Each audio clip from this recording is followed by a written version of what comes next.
Yes. By pulling on the tabs located on either side of the mast. Welcome to Wolfpack Airlines.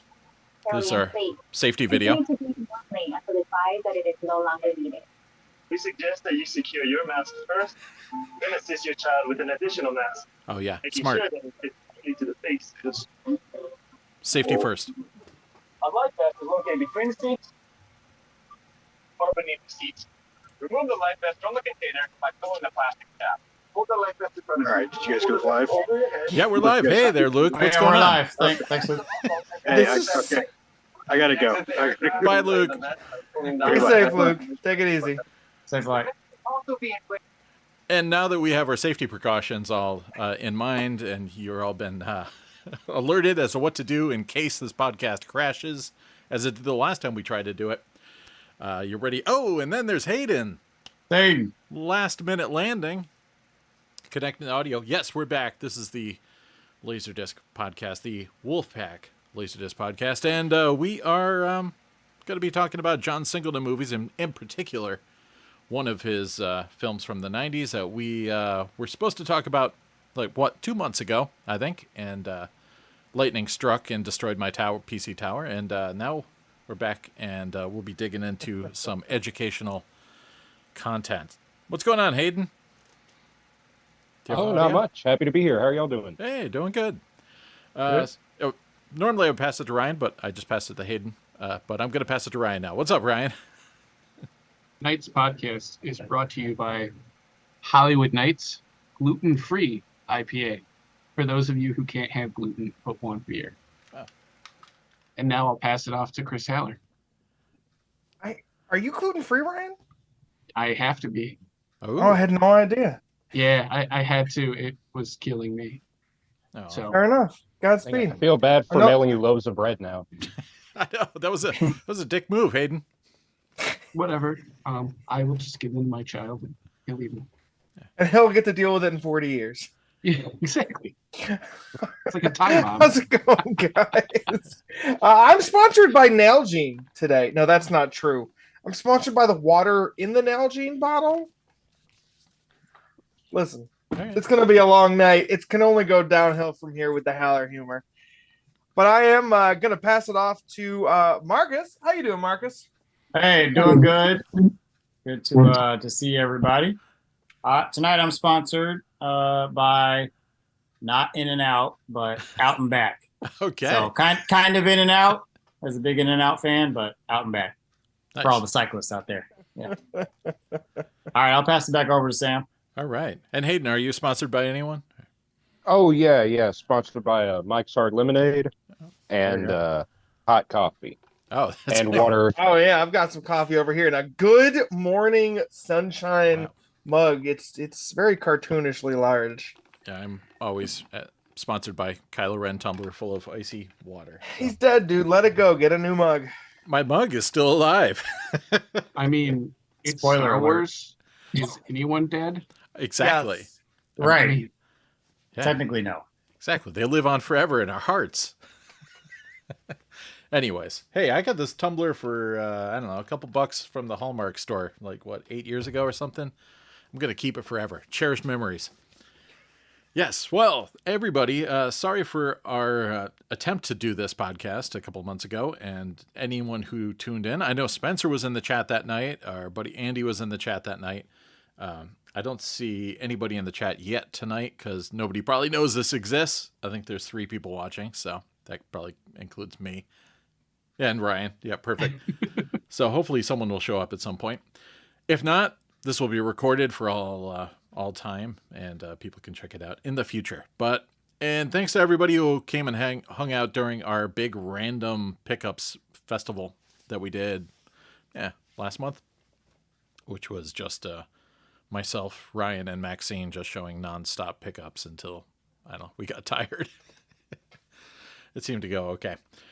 All right. The topic du jour, du month, du year that we've been working on is John Singleton, in particular, his film Higher Learning from 1995, mostly because this was a selection that Marcus had brought up during our homework assignment episode, And we got someone in the chat. What's up? Absolute affluence. Max was going to watch the film, and she didn't have a copy of it, and so it just kind of inflated. And then we're like, well, why don't we just do it as an actual spotlight? We can talk about the film. And if anybody has any other Singleton LDs they want to show too after, we could do that too, because his laser discography isn't really that copious. So fun is. But anyways, I'll pass it over to Marcus, because this was his kind of concept to discuss this film in particular. So I'll let you do the introduction. Yeah, sure. So this film in particular is this is top 10 for me overall. Higher Learning. All right, John Singleton. And I actually didn't see this film until I went to college, because it was rated R, and at the time in '95 I was not of age to see a rated R film, and parents definitely were not going to allow that to happen. But this film spoke to me back then, and it still speaks to me today about the college experience, particularly from the perspective of being Black on a campus, and not just being Black, but the diversity on campus, right? So you have various groups on a campus that come together. Many of us grew up in areas where a lot of folks look like us. That's just pretty common. It's still common today.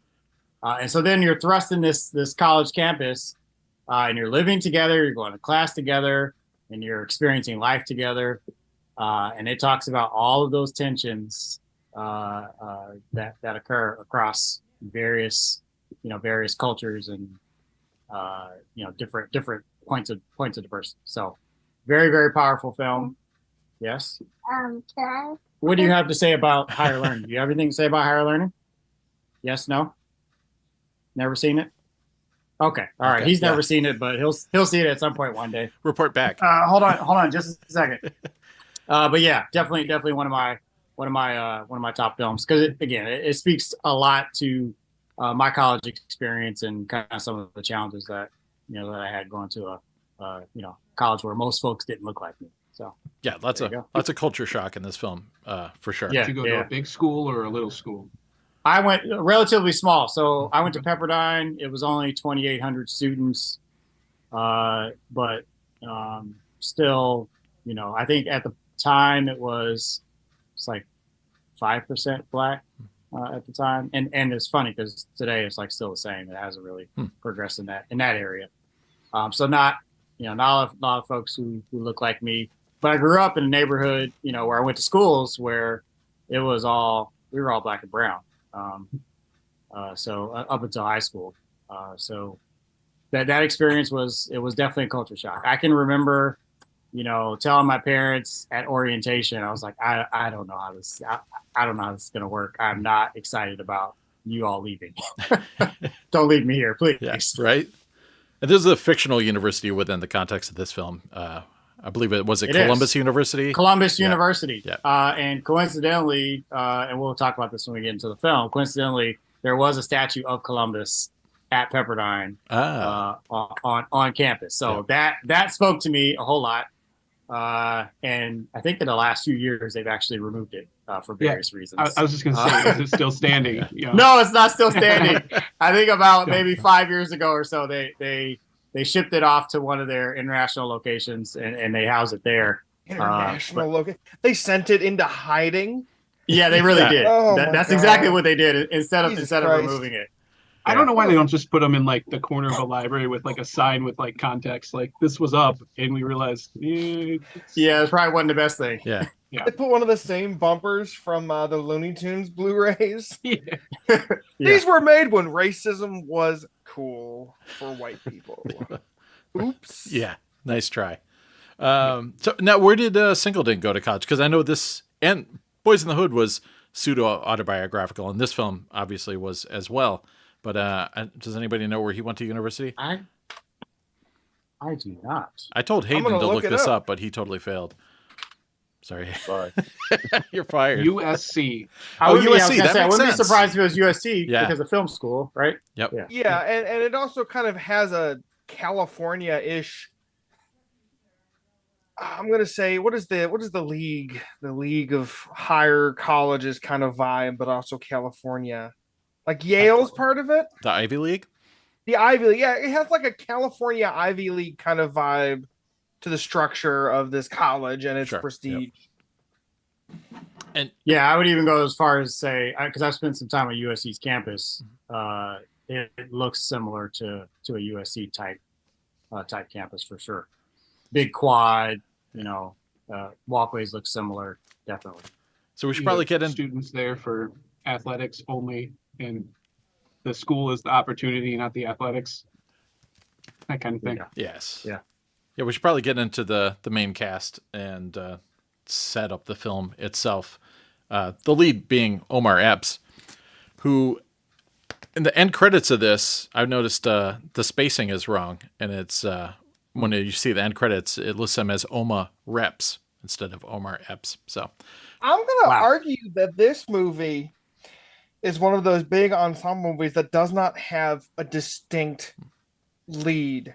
I think Omar Epps is one of the like upper tier, but Yeah. you see all of the characters on the artwork itself. Yep. All 5 of them, with I think Lawrence Fishburne's character being the least involved in the overall story, like the plot of the movie. yeah, I don't know.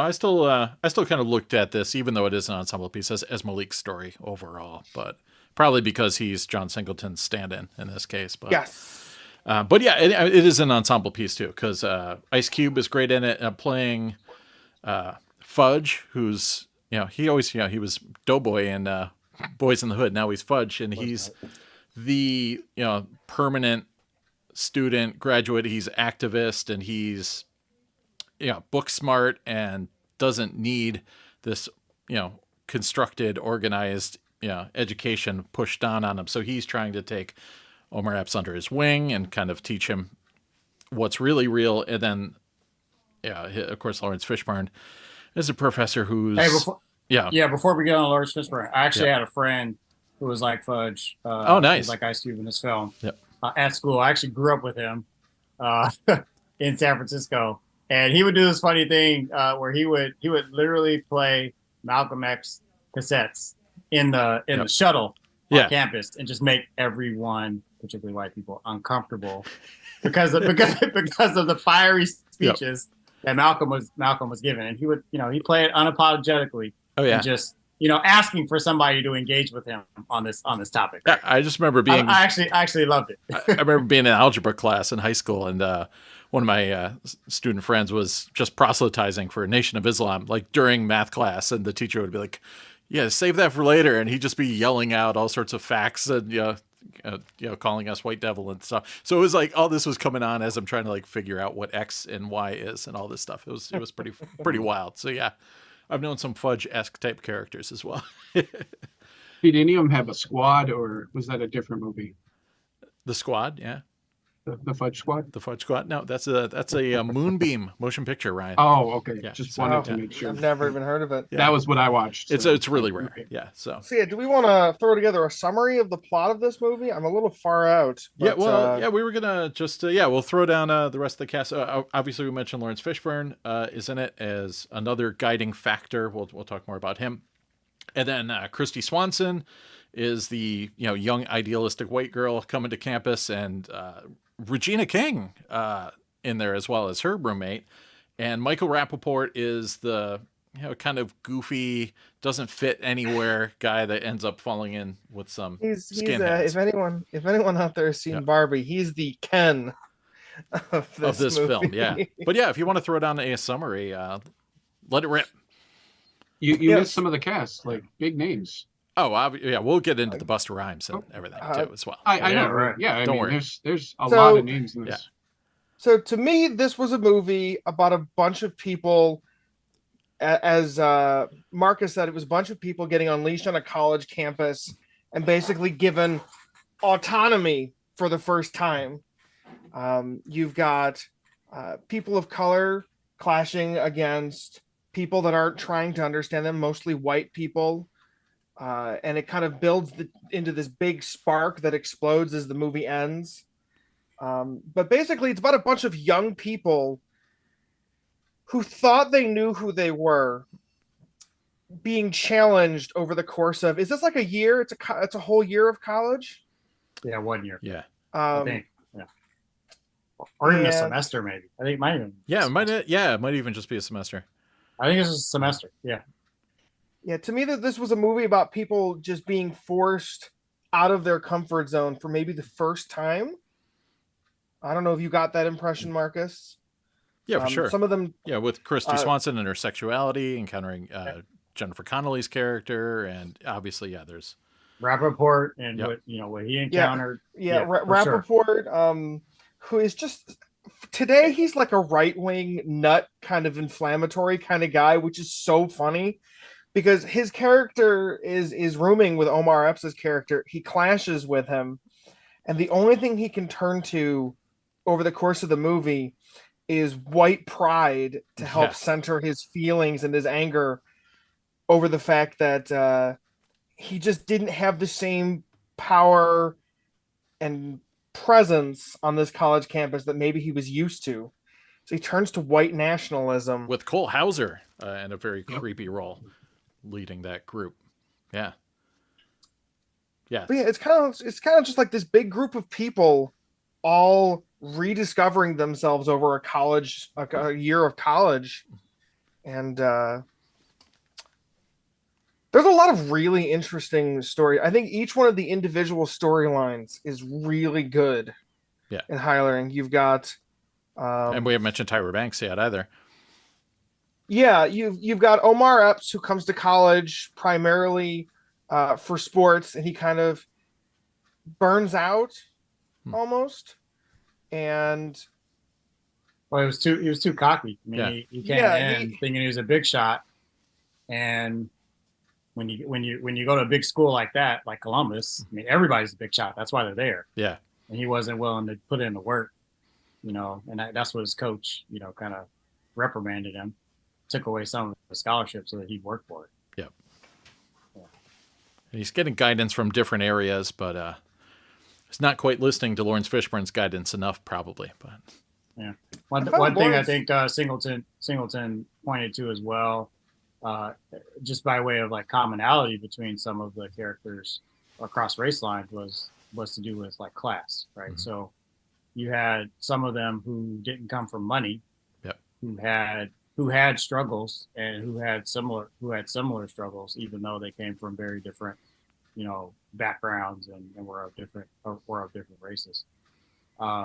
Another thing that jumped out at me, which shows up in his other films, was the way the police, view people of color versus and everything associated with people of color, including music, etc. Yeah, the house party scene there was pretty good. Yeah.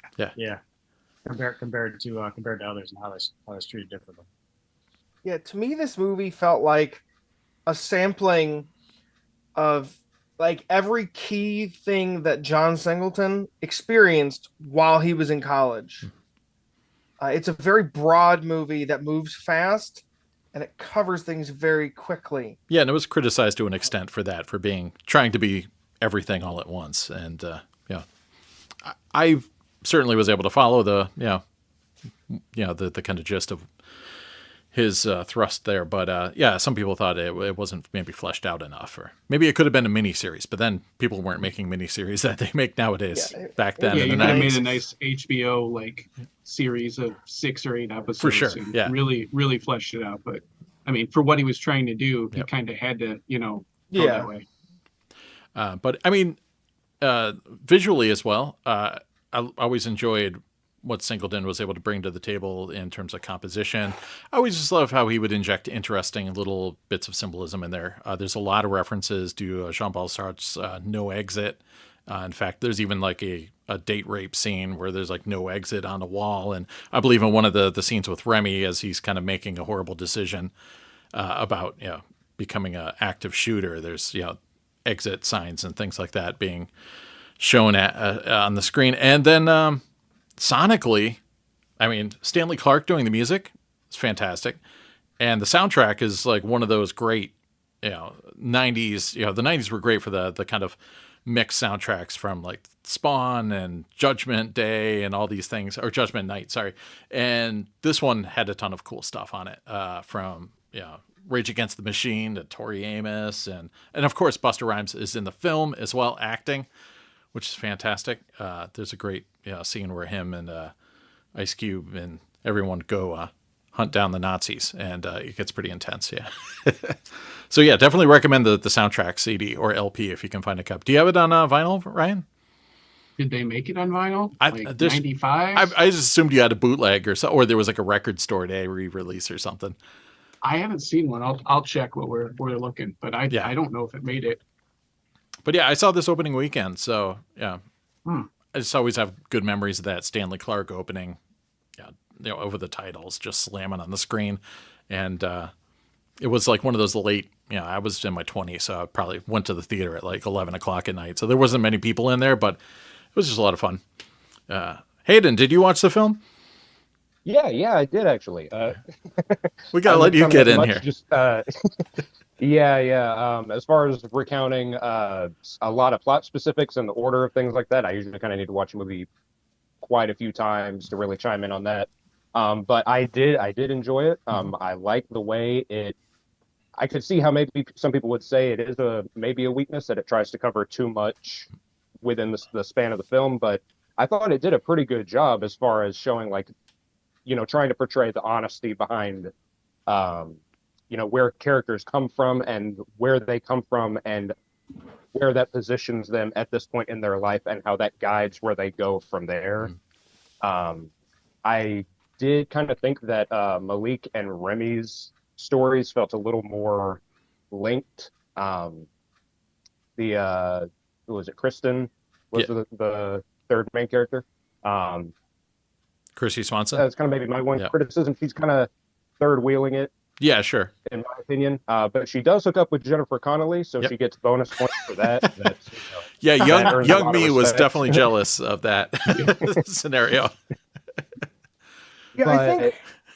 Sorry. Yeah, go ahead. Just the other thing I wanted to say was that just when I was starting the movie at first, it kind of took me a second to warm up to it, because it's a very intentionally preachy movie, but it seemed like it was going to be too preachy with just the way characters sort of directly verbalize problems and that sort of thing. But then the more I watch it, the more it's like, oh, well, these are college students. They're like, either realizing these things they've heard are true, or they're finding out these facts of life for the first time. And it's like, when you're at that point in life, it's like, you kind of, when you notice these things, you want to talk about it. So it does make a lot of sense, the conversations characters have. And the movie felt a lot more slick. The only other movie I've seen by John Singleton is Boys in the Hood. Nice. This felt a lot more polished than that movie. Part of me was expecting it to be grittier, production-wise. I don't know, but once I kind of warmed up to it and caught onto the pace of the movie, it really got me. And just the further it goes, the more it picks up, and the harder it goes as it progresses. Yeah, you really get the feel that he took the success of Boys in the Hood and was able to invest more and learn more probably along the way behind the camera, and was able to make a slicker film overall for sure. Yeah. I mean, there's a movie that sits between Boys in the Hood and this, right? This is his third movie. Yes, third. Poetic Justice. Yep. Was Yeah, I was gonna say I've got a copy of Poetic Justice that I haven't gotten to yet. My one big note, and Hayden touched on it with this movie, is that it feels like there's a character based on Singleton. There's a character that's based on his experience, but I felt like there was a lot less of Singleton's voice in the dialogue, which I think Hayden touched on with the very basic, they preach their problems. I kind of felt like when I was watching this, I kind of got the sense that maybe the studio took some of the dialogue and the writing away from what I think John Singleton's voice typically is. Interesting. This kind of felt like a very, especially because it was just so brief and there was not a lot of development for most of the characters. It just kind of felt like a lot of caricatures. And I don't know. It felt like.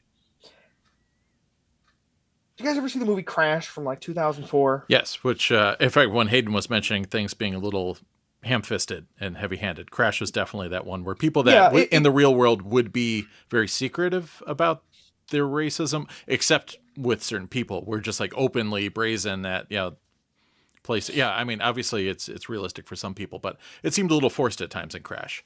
And in Higher Learning, I felt like it took away from the authenticity of the movie.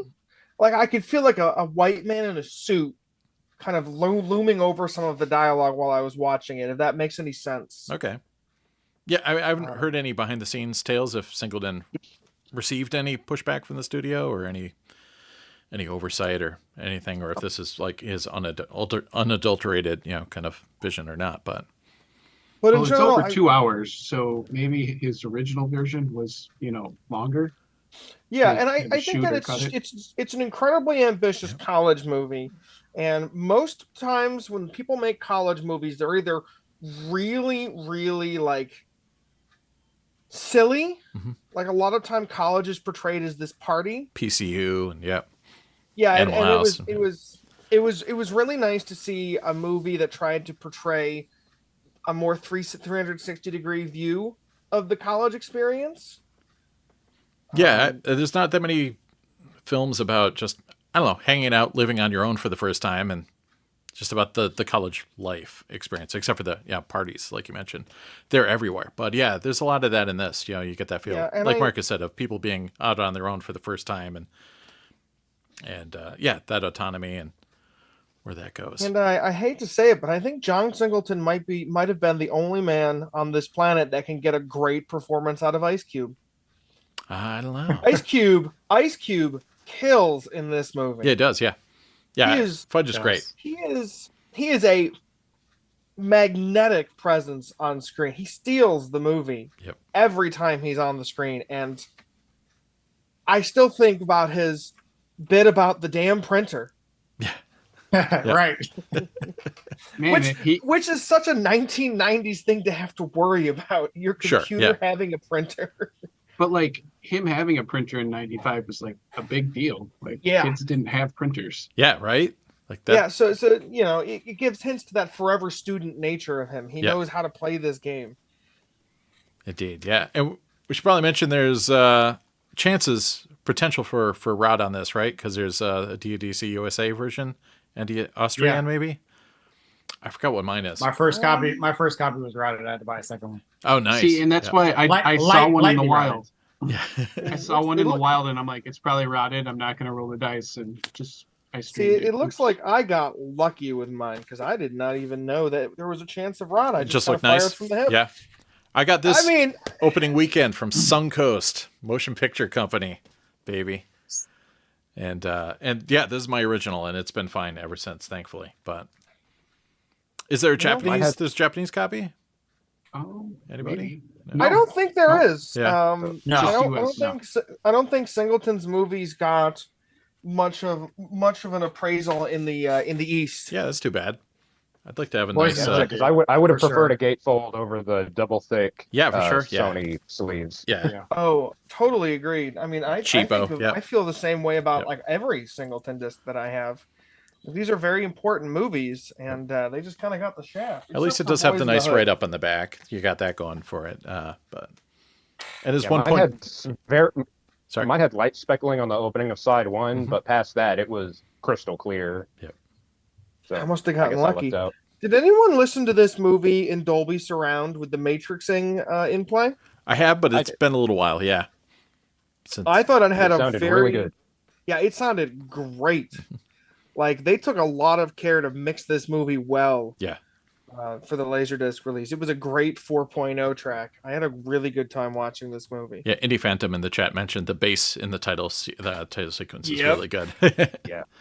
That is you can tell there's a lot of care. Yeah, it does bump hard. Yeah, let's see what's going on in the chat. Maybe see if anybody else has got any.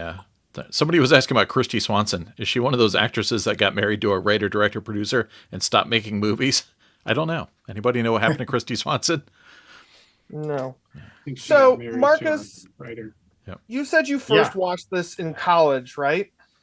Yes. And this is like a really big movie for you. I don't have the same relationship to it. Do you feel like your feelings towards this movie have changed since you were a student kind of living through that experience? Like as an adult, do you view the movie differently at all? No. I view it the same. I really connected with Ice Cube's character more than anyone probably.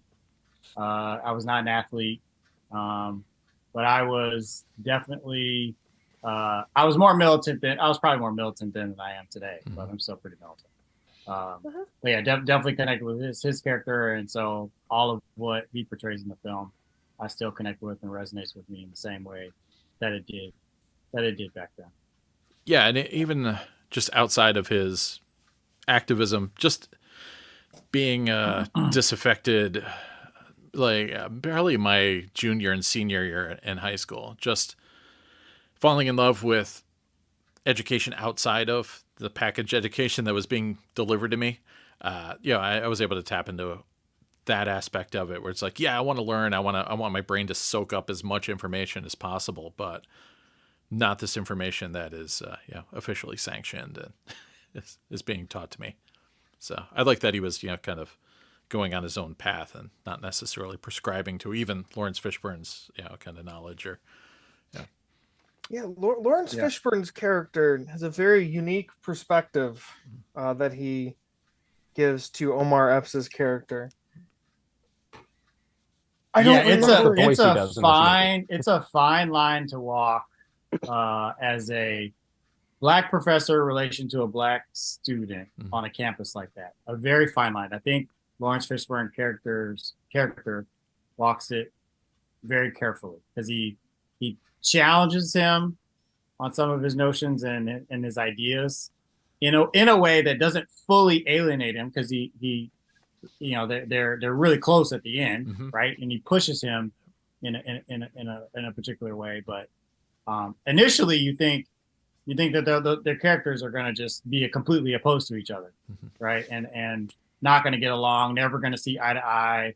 Malik's never going to look up to him. He's always going to be pissed off at him, that kind of thing. But somehow he was able to do it in a way to challenge Malik, in a way to bring the best out of him, right? In some ways. Yeah. I did not have that experience. I had very few black professors in college, but they were much more overtly supportive of me than Lawrence Fishburne's character by way of, I didn't feel like I was challenged or partially alienated from those folks. Any encounters with intense Remy types, or did you get the crew together and chase down some skinheads? No, definitely not. No, not that I can recall. Yeah. No. Thankfully not. Yeah. Right. Yeah. And obviously, this thing boils over into it. There's some violent imagery towards the finale film. I don't want to give away what happens, but it gets pretty intense. Yeah. I mean, I feel like we should talk about it if we're going to talk about the movie. I mean, it's 95, right? Yeah. Nearly 30 years later, the movie builds into racially motivated shooting. Yes. Which I think in 1995 wasn't perhaps a thing that regularly happened, but in 2023, it is something that we have to look at all the time.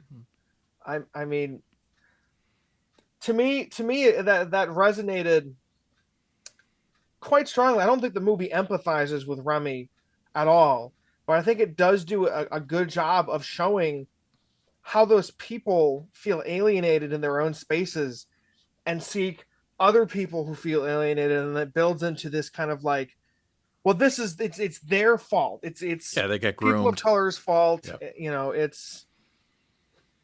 It's their fault that I am feeling the way that I do, and then it escalates into violence, and we're seeing that a lot. And I think there's political movements today that echoes that very. And it's scary to be part of. Yeah. Whose dog's barking in the background? Yeah. That would be my parents' dog, Scarlet. Nice. Little bonus commentary from Scarlet. Yeah. Yeah, she's very defensive. We have her for the night. Yep. So apologies. I'll try and mute myself a little more proactively. That's all good. But yeah, so Hey, another star we haven't mentioned who's in the film, Morris Chestnut. Oh yes, yeah. I mean, who was the star track star? Yeah, I mean, hey Max. Yeah. Hi. Oh, hey Max, what's happening? Oh, made it. Yeah, how you feeling? Oh, I was not feeling too good today, but I powered through. Wow, good on you. We're just digging into higher learning a little bit. Yes. I don't know. So good. I don't know if you remember it from 5 months ago. I know, it was 5 months ago. Yeah, I remember Tyra. Oh, I know. We didn't give enough love to Tyra, probably. Yeah. I freaking love Tyra in this. Yeah. Yeah. So I don't remember at the time, Tyra, she had to be, was she supermodel status yet? I don't even remember. I think in 95, she had to be. Yeah. I think that was about it, really. I mean, yeah, she didn't have a lot under her filmography or anything. She had not done a talk show yet or anything. Yeah, exactly. Yeah. Yet, right? Yeah, pre-talk show. So, I mean, yeah, this was probably the first time I saw her acting, maybe? Yeah. This was her first big screen role. Mm. And then she was in Life Size. Oh my God, I love her in that. Wow, yeah. Not to detract from higher learning, but that was her next big role. But yeah, this is a disc. Cowboy Curtis is great in it too. Who is? Cowboy Curtis. In Lawrence Fishburne. Cowboy Curtis. Yep. But yeah, I mean, this is a disc you can find relatively easily. It's not it's mid 90s common. So of course we mentioned the rot issue, so beware in case you have a rotted copy. I think I paid a whopping $2.99 for my copy of Higher Learning. It is not a rare find. Score. Not Chase, not AC3.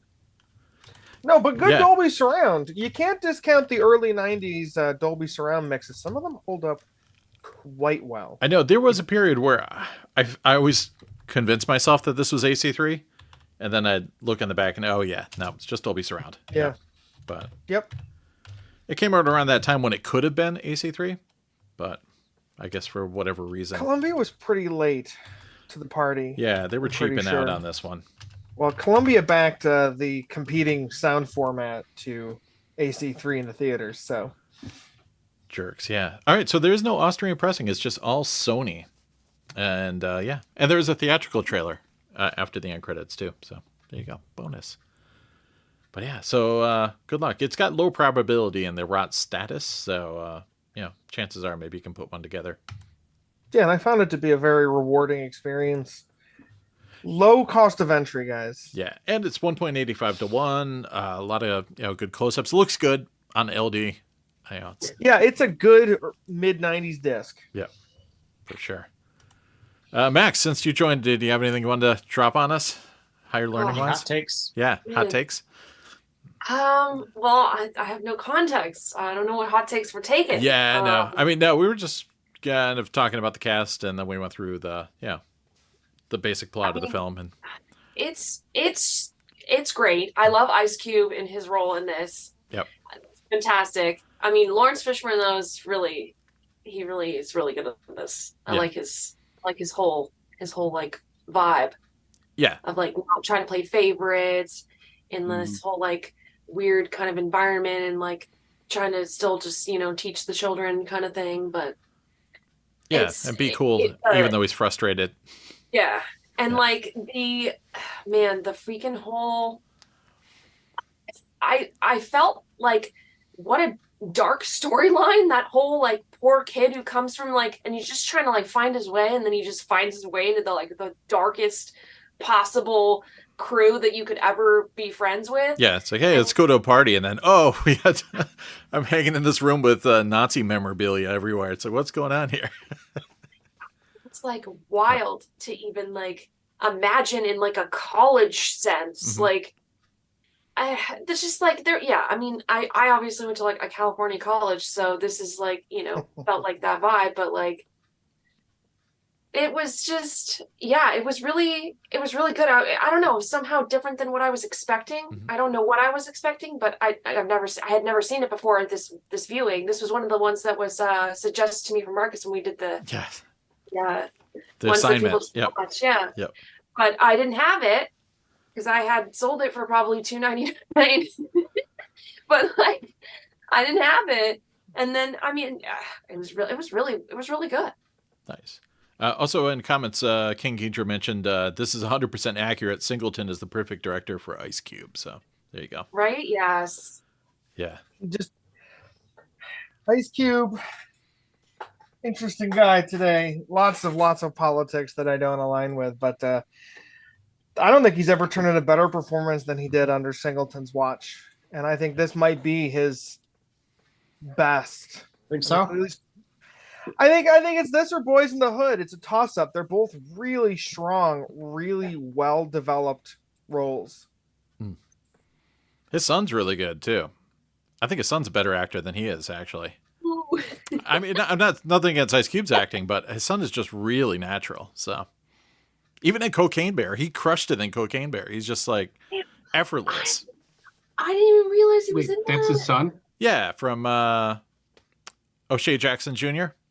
from Really? Straight Outta Compton, and yeah, he was one of the. I mean, it makes sense. They look pretty similar. Yeah, that's fine. They Like, look he just looks really like him, but Yeah. now it makes sense. Yeah. He's just, I don't know, he's just got this natural flow. He's just really, really good. Yeah. Yeah, So- O'Shea showed up in Obi-Wan as well. Yeah, I forgot about that. Yeah. So there we go.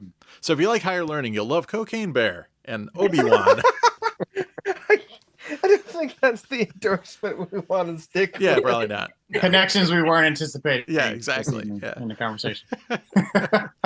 I think I have the poster for this somewhere too. I'll see if we can find it. If I find it, I'll send it to Marcus. So I might have a one sheet. Nice. Yeah. Okay. Might have picked that up by it. It's before they were doing the double-sided ones though, so you can't put it in a light box, but yeah. Whatever. Anyways. So yeah, everyone, grab a copy of this. Check it out if you haven't. I don't know if it's streaming anywhere for all you non-LaserDisc people out there, but You have to buy it. I don't believe in streaming anyways. I'm all disc all day, baby. good for you. I mean, it's available on DVD and Blu-ray. That was devastating, Sam. That was good. Chris is lying, everybody. Don't believe him. So, anyways, speaking of Singleton stuff, did anybody want to, kind of show off any other Singleton? Did anybody have any Singleton discs handy that they want to show, or? I Talk mean, about? I sat down when Marcus Nice. announced first when Marcus announced this, it was going to be all of John Singleton's films on LaserDisc. Yeah, of course I So got like I this just one. sat down and I bought them all. I've got a Criterion Boys in the Hood somewhere, but I also picked up Rosewood, Oh, nice. which is on Yep. my list to watch between now and August when the school year picks back Yep. up. Rosewood And- is really, really good. I'm looking forward to it immensely, and I've got Poetic Justice. Poetic Nice. Justice. It'll That's- be interesting to see how his second film sits in the middle of this kind of small, intimate movie, Boys in the Hood, and Yeah. the larger, kind of more thinly spread, broad, Higher Learning. Yeah, I rewatched this one again not too long ago too. This also sounded really nice in Dolby Pro Logic 2X as well. So, I am gonna advocate for the 4K Blu-ray. It is nice. We got a stunning Japanese Japan copy over here. variant. Yes. That's so. Very nice. Yeah. Yeah, I need the Criterion of this as well. What's on the Criterion? Any good extras or Rot. rot and commentary? Yeah, Yeah. my copy is lightly rotted. Yeah, this is Unfortunately. another Sony. But luckily this pressing of mine is good at least. So The Criterion has an audio commentary, 2 deleted scenes, and screen tests of Ice Cube, Tyra Farrell, Morris Chestnut, and Angela Bassett. oh, nice. And of course, I didn't bring it with me, but I do have the Michael Jackson disc with John Singleton's video that he did. So I think he did one Michael Jackson video. Which disc was this? Because I have a lot of Michael Jackson discs It too. is. Hold on, let me look it up. I know I have it. Is it? This was I think it's- not history. It was like the video. It was like a video one with his face on. Yeah, it, I was right? thinking history too, but Remember that's the time is the video. yeah. Remember the Oh, time. okay, yeah. I remember the world premiere of that video. Oh my gosh. That was Yeah. That's awesome. a big deal. I remember the world It was a premiere of huge Thriller deal. because I'm old. Yeah. And I remember No, I'm when not- they I'm not that stopped. old. I remember when they stopped doing video premieres. Aw. Wah, wah. Did they just make an announcement starting now? No, more No, video they premieres. tweet about it. They tweet about it. They tweet about music videos now. There's no world premieres. The There's last no world TRL premiere- to debut it. I know. The last big music video I remember was Green Day in 2004. So So we've suffered as a country for no more TRL. All right, so yeah, it is on video Greatest Hits, His Story #1, but also I have Dangerous, the short films. Yep. That was the one, yeah. I got that one too. Yeah, that's the one I have. So there you go. Yeah. And that video was awesome. Eddie Murphy, Magic Johnson. Yeah. There were a lot of people. Amon. There were tons of people in that video. Yeah, so you need that to be Singleton complete. And then sadly he passed away not too long ago. But we do have a LaserDisc connection in that one of the members of LDF bought a number of LaserDiscs from his estate through his mother. So yeah, Kevin from LDF, yeah. And somebody else got some recently, I think, as well. Was it? It wasn't you, Marcus, was it? You didn't get any Singleton? No, I have a line into getting some, but I don't have any. Oh, I didn't mean to blow up your no, it's okay. behind the scenes moves. Yeah. Yeah, no one get in front of me in line there. Yeah, right. Now everyone's gonna be contacted. I heard you got the connection.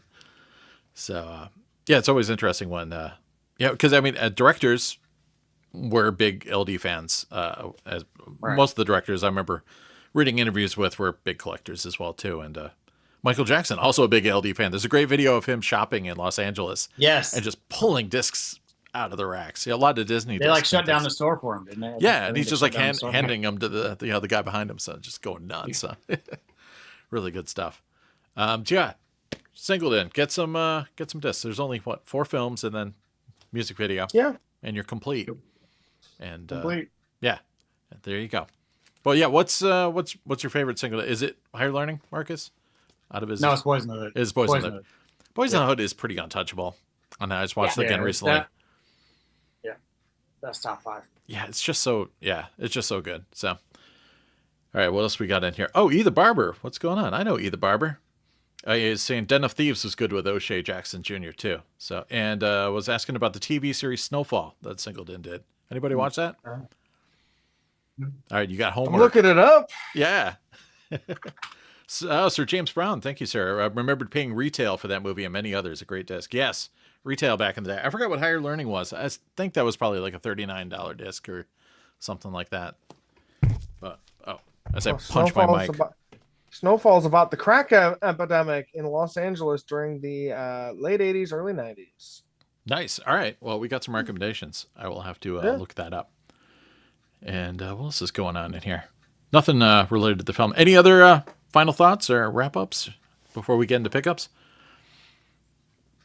Anybody? No? I enjoyed talking about this movie a lot more than I did watching it on my own. Just like this movie's about a whole bunch of people slashing together. Sure. I think hearing multiple perspectives on other than my own has appreciated my thoughts on the movie. Okay. Because I was not crazy about this movie when I first watched it, but sometimes watching a movie alone in your basement at 2:00 in the morning, yeah, I'm not gonna get the same experience as discussing it with your peers. Yeah, exactly. So, Ryan, what do you think? I enjoyed it. I think the ending was a little cliche. Okay. I kind of saw it coming, and I'm like, yeah, no, but beyond that, I watched it with my wife. We both liked it. We watched it. We watched the first disc, side flip, and we're like, all right, it's getting really late. Let's just wait and finish it. And glad we did, and didn't like stay up and like try and fall asleep to finish it. But it was really good. So I felt like it was a lot that got stretched together, and I feel like it might be more of a time capsule now. Mm-hmm. I think that college campuses have changed so much that it might paint like a really nice slice in time about the way people felt then versus potentially now where they're dealing with all kinds of other things. So yeah, 95, baby. Though, Marcus, have you shown it to your son yet, or one of your sons? No, they're not. Too young. The oldest is 15. He's not old. He's not ready. Yep. But maybe. Well, I don't know. I was just gonna say maybe I'll show it to him before he goes off to college. But I don't know if I want to necessarily influence his college experience in that way. I want him to experience it. Sure. Yeah. Right. Whatever he gets out of it, I don't want him to have a preconceived notion of how it's gonna be, or for it to scare him in some way. Yeah. Right. Right. So yeah, I probably won't do it till later. Yeah. Wait for him to come home for Christmas break or something. for that first year, and then hit them. Let's Yeah. see. Oh, Sir James Brown saying he saw Michael Jackson and Dave's Video Laser in Studio City. So nice. Yeah, I never got to go to Dave's Video Laser. So I went to the Virgin Mega Store that was on Sunset, a few other spots, but I never got to go to any of the big like Ken Cranes or any of that either. So in person, I just bought them online. So you guys want to do I think everybody did. Yeah, right. You guys want to do some pickups or? Yeah. All right. Let's do I might it. have my last good round of pickups until like next year on this episode. So I should get pickups ready. Yeah, get some pickups ready, Brian. All right, I got some stuff in. Should we do? I got some anime stuff, so we'll do that quick. what? I just got a big random Macross box pile a lot, and the only thing I really needed out of it was Macross 2 Lovers Again. And I just want to get one with the Obi. It's a simple box. There's really not too much going on in it. It's only 2 discs, but I'll I've pop never it even open. seen that before. Yeah. I need to up my Macross game one of these days. Someday I'm going to be able to go, yes, Macross with you, Sam. Exactly, but it's a pretty gorgeous gatefold inside. Yeah, love that artwork. And You gotta open it. You gotta open it. yeah, let's go for it. Wow. Yeah, All right, get the sensor bars ready. yeah, no, right? There's almost some boobage there. Borderline. Yeah, Your camera is just low res enough through Zoom that you can't make out any detail. right. Yeah, it's like it's stylized boobs, so we're okay. And then it's got this huge poster in here too. So I don't know how big my lens can capture, but it's that same cool. artwork. Whoa. But will you put it in a, what is that, I know, right? What 26, size right? is that? yeah, how do you even get a frame for that? Jesus. I have to go to Michael's and custom order one or something, right? and then of course the usual like kind of little Jirashi like emotion stuff, pimping all their upcoming releases. And you gotta love that Bandai, that Yeah. Bandai emotion branding. And foam. Everybody needs foam.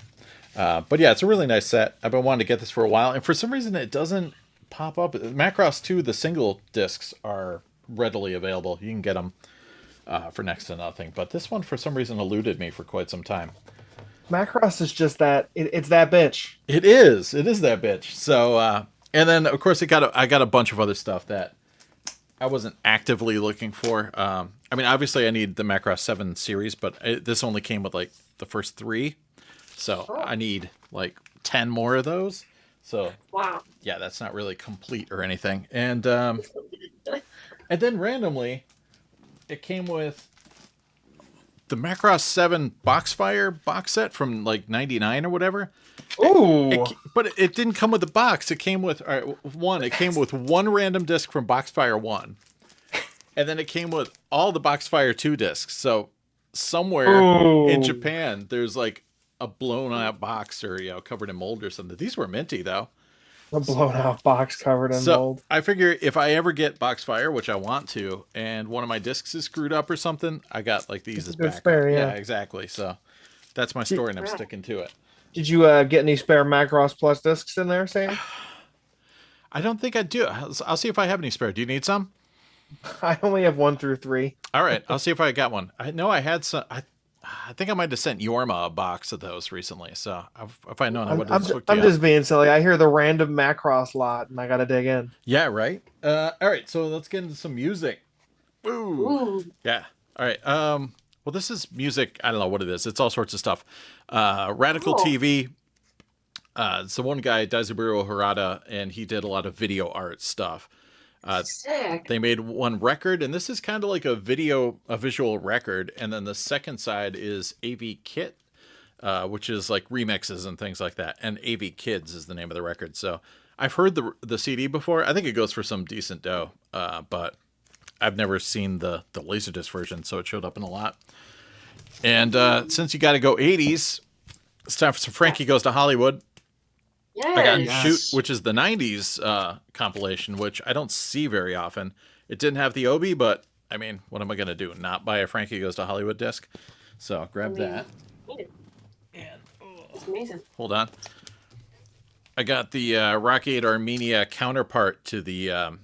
I got that Telp video compilation for the earthquake or whatever, but this is all a documentary of everybody coming together to make the Smoke on the Water kind of charity re-recording with Dave Gilmour and Keith Emerson, Richie Blackmore, etc. So I'd wanted to get this, been wanting to get that for a while. So it was cheap. It's a couple bucks.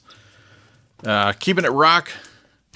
Judas Priest Live. Yes. Got the reissue. Been wanting to get this for a while. So yeah, gotta have that. I think I'm Priest complete now. Wow. I know, right? Go team. That's awesome. And got a couple Iron Maiden, which I didn't have. I mean, I have, these are all on DVD now, but I wanted to get them on LD because, you know, LD. So yeah, the first 10 years, grabbed that. Sick. And 12 Wasted Years, grabbed that. Oh, that was one. Nice. I love the kind of, you know, kind of purplish hue on that thing. It's pretty badass. So Yeah. grab those. I got an upgrade on my Building Empires, Queensryche. My old one was beat up and it didn't have an Obi, so now if somebody needs a beater Queensryche disc, let me know. All right, I'll do it. And right, what else we got? Gamma Ray heading to the east, live in Tokyo. That's awesome. Yeah, I saw that, had to grab that. So, gonna watch that soon. Also got Rage, the video link. I haven't seen this. I've seen like some clips of this before. It looks pretty badass. So, and closing things out with some laser metal. Motorhead, the birthday party. Found this relatively cheap, so I grabbed that as well. And that's about it for this week, month, That's sick. whatever it is. What do you got, Ryan? I got a few things. I had to quick pull them together because I did not prepare. I mean, I was prepared and then I wasn't prepared. So here we go. Got Lost in Africa. Amazing. It's a sweet Indonesian only release. I don't know how much lost he is or whatever, but you know, we'll find out. Yeah. I mean, he's fighting a lion on the cover, so can't be bad. The Mosaic Project. Ooh. Well, that looks fun. Just, Who are our from the stars? producer and director of Squanderers. Wow. High What quality. the hell is Squanderers? I believe it had an alternate title Sure. of Death Ring, I think it was, with With the Swayze. Don Swayze Oh, okay. and Chad McQueen and Billy Drago and all those. God, he's fucking got it. It's got Joe Estevez in it. Yeah, the best of us. Yeah. Good movies only here. Sure. Got Angel in the Dark. Wow. Ooh. Obviously some kind of family thriller-ish. I don't know exactly. There's Looks good. fighting, Love so it. it can't be Okay. bad. There's fighting. And I don't go with regular cops, only top ones. He's Wow. number one with a gun No Wow. face. He doesn't even have a badge. I know, right? because he looks like a jabroni on the back. Yeah, he's Wow. just a Pull dude at the apart with liquor that. store. I love it. This probably isn't even the actor. I'm sure. let's No, be Yeah. honest. close. But That's Uh, actually a Levi's. the assault, Wow. Wow. a lot of fire on this one. That's a good sign. Is that Matt McCoy? I saw McCoy. Who McCoy? That is Matt McCoy. Yes. Oh my god. Yep. They Yep. couldn't even afford like a cool adjective. It's just the assault. Yeah, It's like not I'm like looking. fatal There's, assault or there's brutal no assault. tagline Those are at all all. taken. Yeah. Yeah, exactly. We've got Soft Deceit, not a hard one. Oh wow. Soft one. Well, that's nice. He got such a smug look on his face on the front Well, cover. no, it's soft. Wow. I wasn't expecting you to change it up like that. Yeah. Well, I wanted to bring it down. before Yeah, we that go that one's a romantic. right back up to comedy. killer rules, not like just regular rules. Killer only. Oh yeah. So random Wait. photos from the movie. On the cover, on the front cover, is that a statue that's bleeding? Yeah, of course it is. Yeah. I love it. And we've got some Mark Harmon. Wow. Ooh. Mimi Rogers. Wow. This is a cast. This might have been like a made-for-TV movie, Yeah, that looks like some Oh. Cinemax stuff. Yeah. Yeah. but it was a rental and it still got like its original. And I'm like, oh, I got to keep that. Wow. And then I have one of multiple made-for-TV movies. Oh, Spencer for Hire? Pale Kings and Princes. Nice. Yep. Wow. We need to remake those with our Spencer. I know. Where is he? He's not in the chat. Yeah. Get in he here, must be- Spencer. Yeah. We're He's summoning. got to you. go live his life. He's probably working. Wow. Wow. I love Got this. Warlords 3000. That's a lot of war. One Wow. man must avenge his past to save his future and planet Earth. Not just himself, the whole planet. Wow. I fell off after Warlords 2,999. They really picked it up on this one.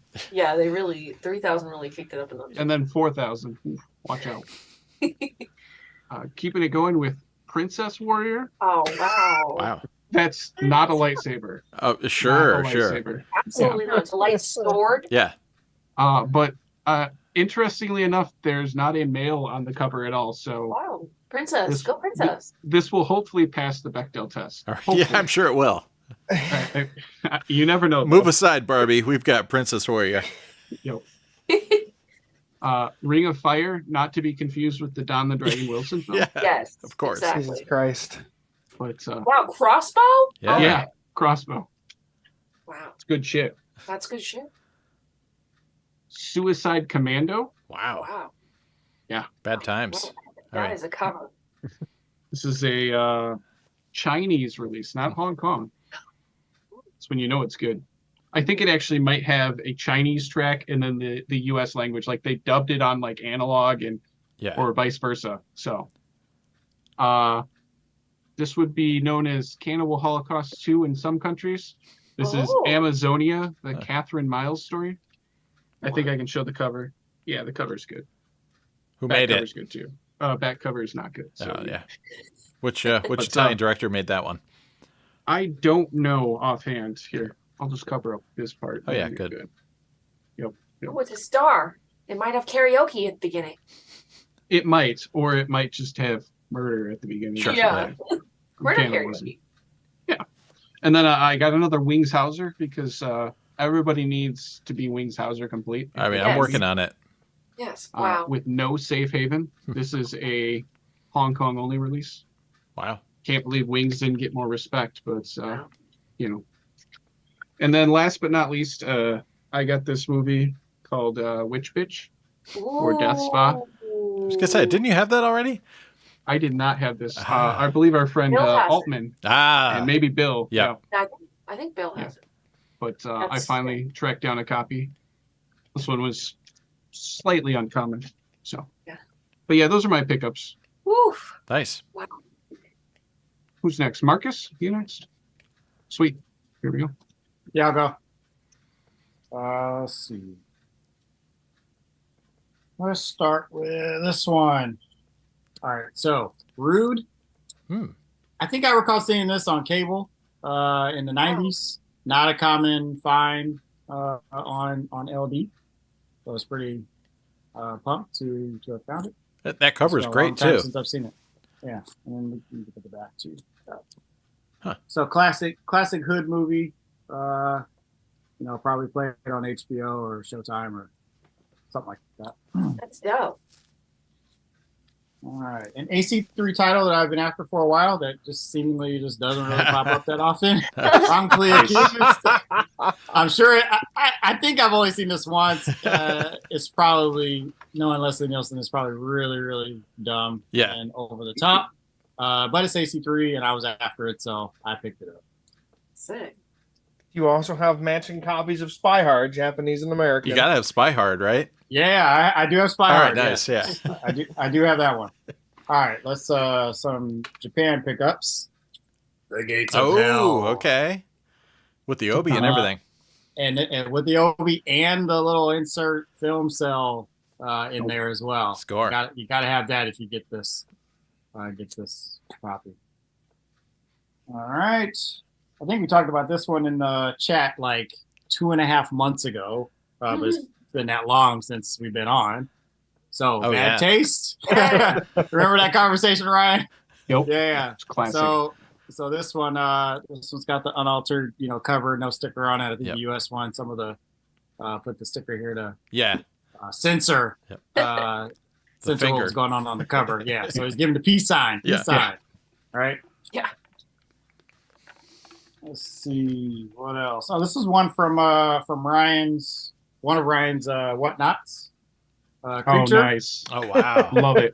It wasn't something that I've seen before, but it popped up, and I think it was running for like 20 seconds. I did a really quick search. I'm like, oh yeah, I'm down for this. So It is classic cheap. rip-off cheese. Yeah, like, you'll love it. I watched it recently. It's high quality. It's Yeah. it's you're gonna be toothy monster complete soon. Soon. all right, very good. So that's been a goal. It's been a goal. It's on the list. The creature's on the list. Filling up that bucket. All right, this one's for Haller. So I already had the Japan release of this, but the U.S. release came up so cheap. I just had to grab it. Simon. I had to grab it. And Turn the video off. I'm moving to fucking North Korea. Simon Birch. Oh, this movie. So the question is, which Birch. one do I watch? Do I watch the U.S. one or the Japan one? I will text you beforehand, and you can decide. Sync them both up. You don't have, the movie's not good. You don't have to fucking watch either of them. Language, Put sir. them in a frame. Put it in a We'll frame. talk more later on that. Haller. Sure. All right. God damn. Okay. It's a movie. I bought the book too. So this is one that I've actually never seen, and I have a connection to this film. So the local rental spot that we used to go to, in the horror section, which I usually stay out of the horror section, but right on the because I was really scared of these sort of movies. But right on the edge of this horror section, for some reason, they always featured the cover to Graveyard Shift. And I've Yeah. actually never seen it, but it came up for sale recently, and I snagged it. So I'm looking forward to actually seeing, like, is this really scary? Was I really going to be scared of this as a kid? So we'll see. We'll see. I barely remember it, so report There's a back. sequel to it also. Okay, good to know. This is a good kickoff spin for spooky season, Halloween. Oh, I love that one. So coming soon. Oh, nice. Yeah. I passed on a few of these that didn't have the corner obi, Yep. but one finally popped up with the corner obi, so I grabbed it. Gotta have creature. That's a good one. All right. There's another one that's eluded me for a while, just because it's a late release, Japan. Universal Yes. Soldier: The Return. And every time it pops up here in the States, it's like people want gobs of money for it. So I got it from over for a reasonable price. Austin in the chat gave Graveyard Shift a thumbs up, so says it's good. Awesome. You'll like it. Excellent. Okay, I think this one was from. Can't remember if I got this from Vinny or not. I know he was selling one Nice. at one point. Nice. I think I had just got it before Vinny was put his up for sale. But the Mod Squad, I've been after that for a while. Speaking of Omar. Right, speaking of Omar Epps. Let's see. Here's another one. Soldier. Ooh. Nice. Another late release that doesn't come up very often. Is the movie any good though? Kurt Don't Russell. know. The trailer was Listen, intriguing. it's fun. It's good enough for me. Yeah, it's fun. Listen, late releases aren't about the quality of the movie. We've gone over this. Yes. Usually no, but I've never heard anything about Soldier. It's not. It's It's solid. It's more entertaining than a lot of late releases. Yeah. All right. Here's another one I bought solely based upon Yes. this awesome cover. Hard Bodies. I'm sure I'll have Great. to make sure and watch it when the kids are not in the house. Yep. They're going to come over to the LaserDisc viewing area. From what I understand. Yep. Let's see, and let's end it with I got a slew of I've already done a couple late releases, but a slew of late releases that I picked up over the last couple months. So I'll just quickly go through yeah. go through them. Nice. She's all that. That's the best one. I know I've watched this with my wife a very long time ago. So I've hopefully watched it we'll get hundreds of times. to watch this I've together never seen again. it. Oh my gosh. Oh I'm wow! man. I'm You waiting need for to the see that. LaserDisc to fall into my lap. Yeah, good luck. Have you seen Not Another Teen Movie? No, Oh, well, I was going to say you'd seen it. most but of those parodies are real bad. Not Another Teen Movie is a stone cold classic. Here's another that Oh, I yeah. passed on several times. Yes. I passed on this so many times because I'm like, I'm not paying good money for this if it's rotted. Like that's just not going to happen, right? Yep. Because this is kind of a known to be a bit of a rotter, and had a seller test it for me and got it for a reasonable price in a bundle. So pick that one up. And hold on, let me remember. Was this Universal? Who made this film? No, Warner Brothers. Yeah, it's Warner. Yeah, it's one of their last 2 releases, according to LDDB. I was just checking to see if I'd logged my copy. And so this is the second one. The last two. Mickey That's Blue hilarious. Eyes, You just happen to have which it. is why I had them next to each other for the podcast. So I was just trying to remind myself why I put it in this order. So thank you, Haller, for that intro and segue. What a mediocre cap end to Man. Warner Brothers' legacy. That was perfect. He just totally set you up. He did. Austin Oh. Powers. Wow, what a great disc. Yep. Dolby Digital EX. Yeah, I was gonna say it's got the, Yes. the center channel in the back that nobody has in 2023. Yeah. I mean, I I actually got don't. two center channels. Yeah. I'm working on getting the 7.2, but I'm not there yet. And what was I going to say about this one? I just totally lost my train of thought. Anyway, It's so I have to groovy. pick that one out. Shagadelic. I had posted about this already because I had spun it, but American Pie, I picked that up. Okay. Haven't seen it either. I'm waiting for the LaserDisc. This one, oh my gosh, there's so many problematic things with this movie in 2023. They would never ever come close to doing half the things they did in this film today. No way. So kind Why of it's a perfect film though. It's so ridiculous that it's funny. Yeah. I've seen 2 and I've seen Wedding on cable. I have never seen the first. Wow. Waiting All right, for the LaserDisc. I'm ended with this one. This is the Big Mac Daddy of pickups that I got recently from Ryan. Oh, in the yeah. days, baby. Yeah. Yes, sir. Don't care if it's good or not, Heller. It's late, super late. I think it's better now. I'd be hyped too. Doesn't have to be good. It's Schwarzenegger, baby. That's right. It's better now than it was in 2000 because like the whole end of the world was so played out. When it came out. By the time it came out, but now like going back, it's like okay, we're not making movies about the end of the world from like a specific day now. So it's great. So planning on spinning that up last week of this year, to transition into 24. So I'm all set. Nice. Austin was asking if these late release LDs look better than the DVD versions at that time. So no, they do not. I mean, for contemporary reviews, some of them are probably on par. They're probably the same masters, right? Yeah. Even that looks just like the DVD. Let's be serious. I mean, in Widescreen Review Magazine, they were pretty harsh on LD reviews when DVDs were out. So they would always give it like one, like a 3 versus a 4 for the DVD. So they were pretty harsh. There's always going to be a different kind of texture. They sound better though, right? Every day of the week. So there you go. They look pretty good though. Most of the late releases I have look pretty decent. So. Yeah. Man, I gotta ask, Marcus, are you Universal Signature Series complete? I mean, they're just looking at us. Because I can just see them all, and I've never seen them all lined up quite like that before. So glad that you noticed. I am very close, very close. So I need Frighteners. Okay. And I got outbid on a Frighteners on eBay. Yep. Ryan, you probably saw that one. I just wasn't willing to go over a certain price, and it tripped that threshold. So yeah. So I missed out on that one. So I'll be waiting on that one, and I think that's the last one. Okay. Fried green tomatoes. Yeah. I recently got Seth actually helped me get it over in Sweden. So that will be making his trip all the way across the Atlantic over my direction. But yeah, I think it's just Frighteners is the last one I need. All right. Then I'm signature complete. Now my Blues Brothers 2000 is like the edge of the disc has the crackers like on the right. A few chips on it. It's probably okay because it's like literally the edge. It's not going to do anything, but I don't want to send that in any of my players spinning at whatever 1,000 RPMs. Just get yourself a V2800, $20 burner player. No frills. Or replace it. Luke said there's no reason to ever, put it in your player anyway. And he's probably right. Yeah.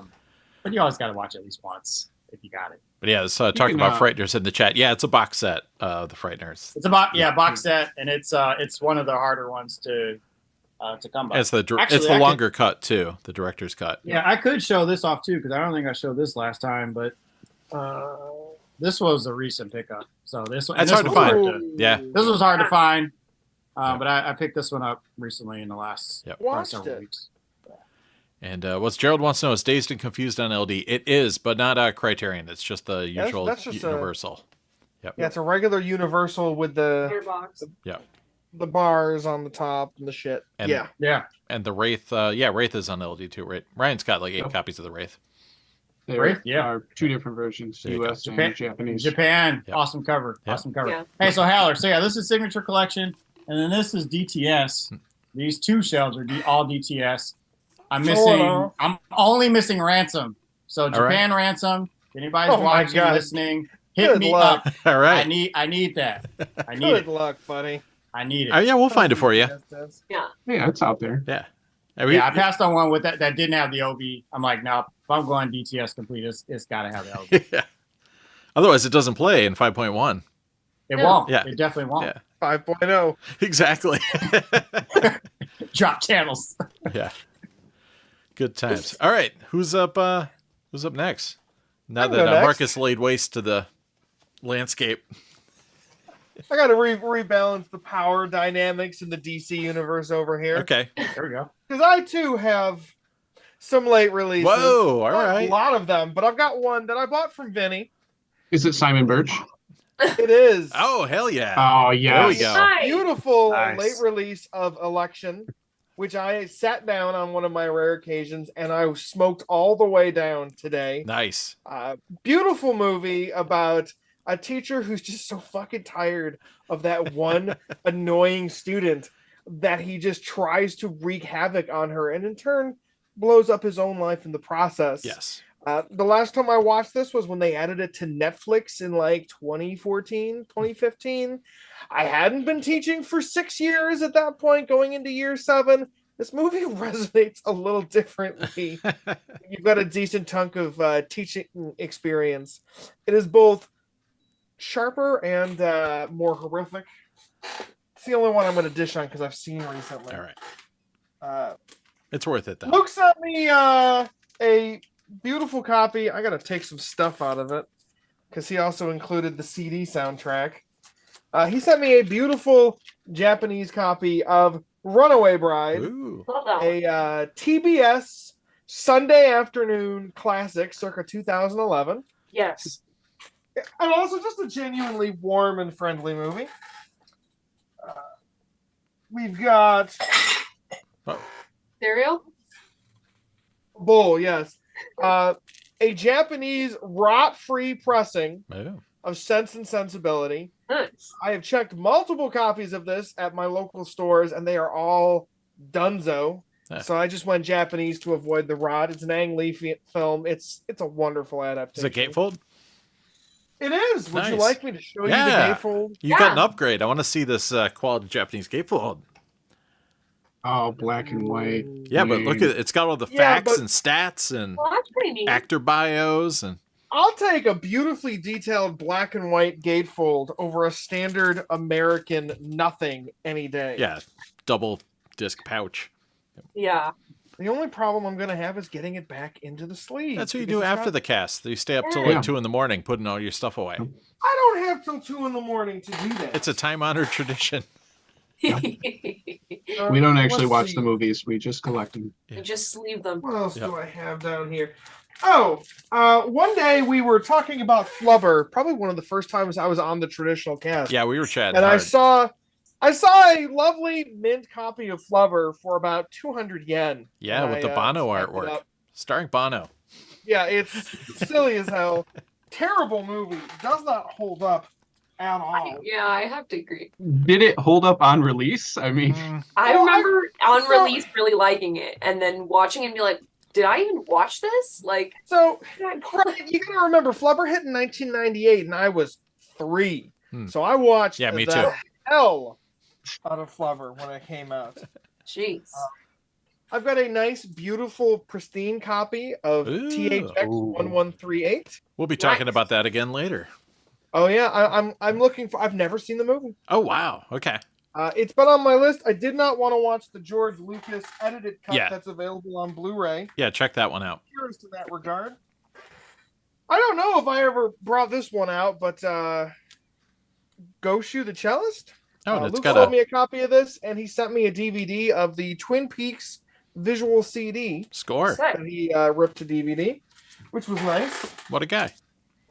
Yeah, shout out to Luke. He's not here with us. He was on a plane, but He was here for the intro, though. yeah. So double back Yes. and watch that and get our safety brief. I don't know if I showed these off the last time I was here. They might not have been here yet.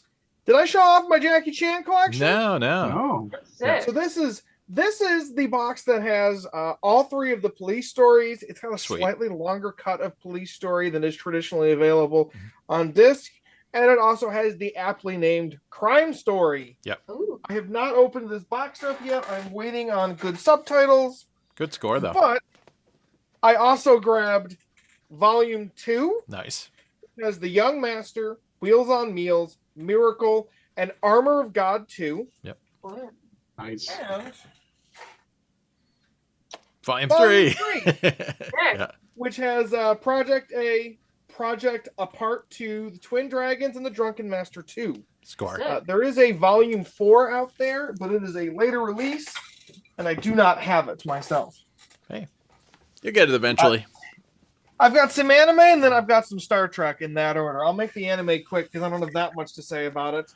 But I have a complete set of the Final Fantasy OVA. Wow. This is a very loose adaptation of the story of Final Fantasy V, I believe. It is a 4-disc set, each with wonderfully vibrant and richly detailed artwork. Yeah, nice jackets. Beautiful jackets. This is the 3rd volume. And then, of course, we've got the 4th volume, which I've never seen these up for sale before I clocked the auction. But as someone who has owned at least one copy of every Final Fantasy game and finished many of them, I couldn't be without. And then I've got 2 more video game related anime boxes. Oh. This is a boxed set of the OVA for the game Ys. Ys 1 and 2 hit Japanese computers in the late 80s. They came over to the TurboGrafx CD as Ys Books 1 and 2. And the series is ongoing today. They are issuing new Ys games every year. This is a loose, brief adaptation of the first game. And then, to go with it, I grabbed the 4-disc set of Ys 2. Oh, there you go. Which is Nice. the counterpart to Ys. And unless you are just completely lost in the sauce like I am with your obscure video games, you're never going to know what those things are. Hayden, you might know Ys. I know of it. I've not played it. I'm not a big RPG That guy. is most people. Gerald in the chat says it's really good. Yeah, those games are wonderful. They use the early ones. The game is described as having bump combat because you ram into people with your head. All right, we got some Star Trek discs to wrap it up. All We've right. got a beautiful classic analog corner obi Wrath of Khan. Oh, that's my mouse pad. You use that actual disc jacket as a mouse pad? Literally, the US pressing that had a broken disc in it. Oh, I okay. used the cover as my mouse pad. Beautiful. The pan and scan issue of Star Trek V, The Final Frontier, the bad one, objectively. Objectively, I like that. An obi-less pan and scan pressing of the motion picture. Nice. Oh.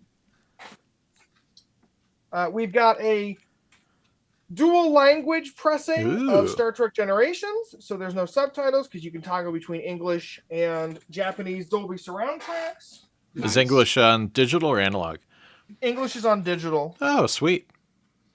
I've got a couple more discs, and then I'm almost done.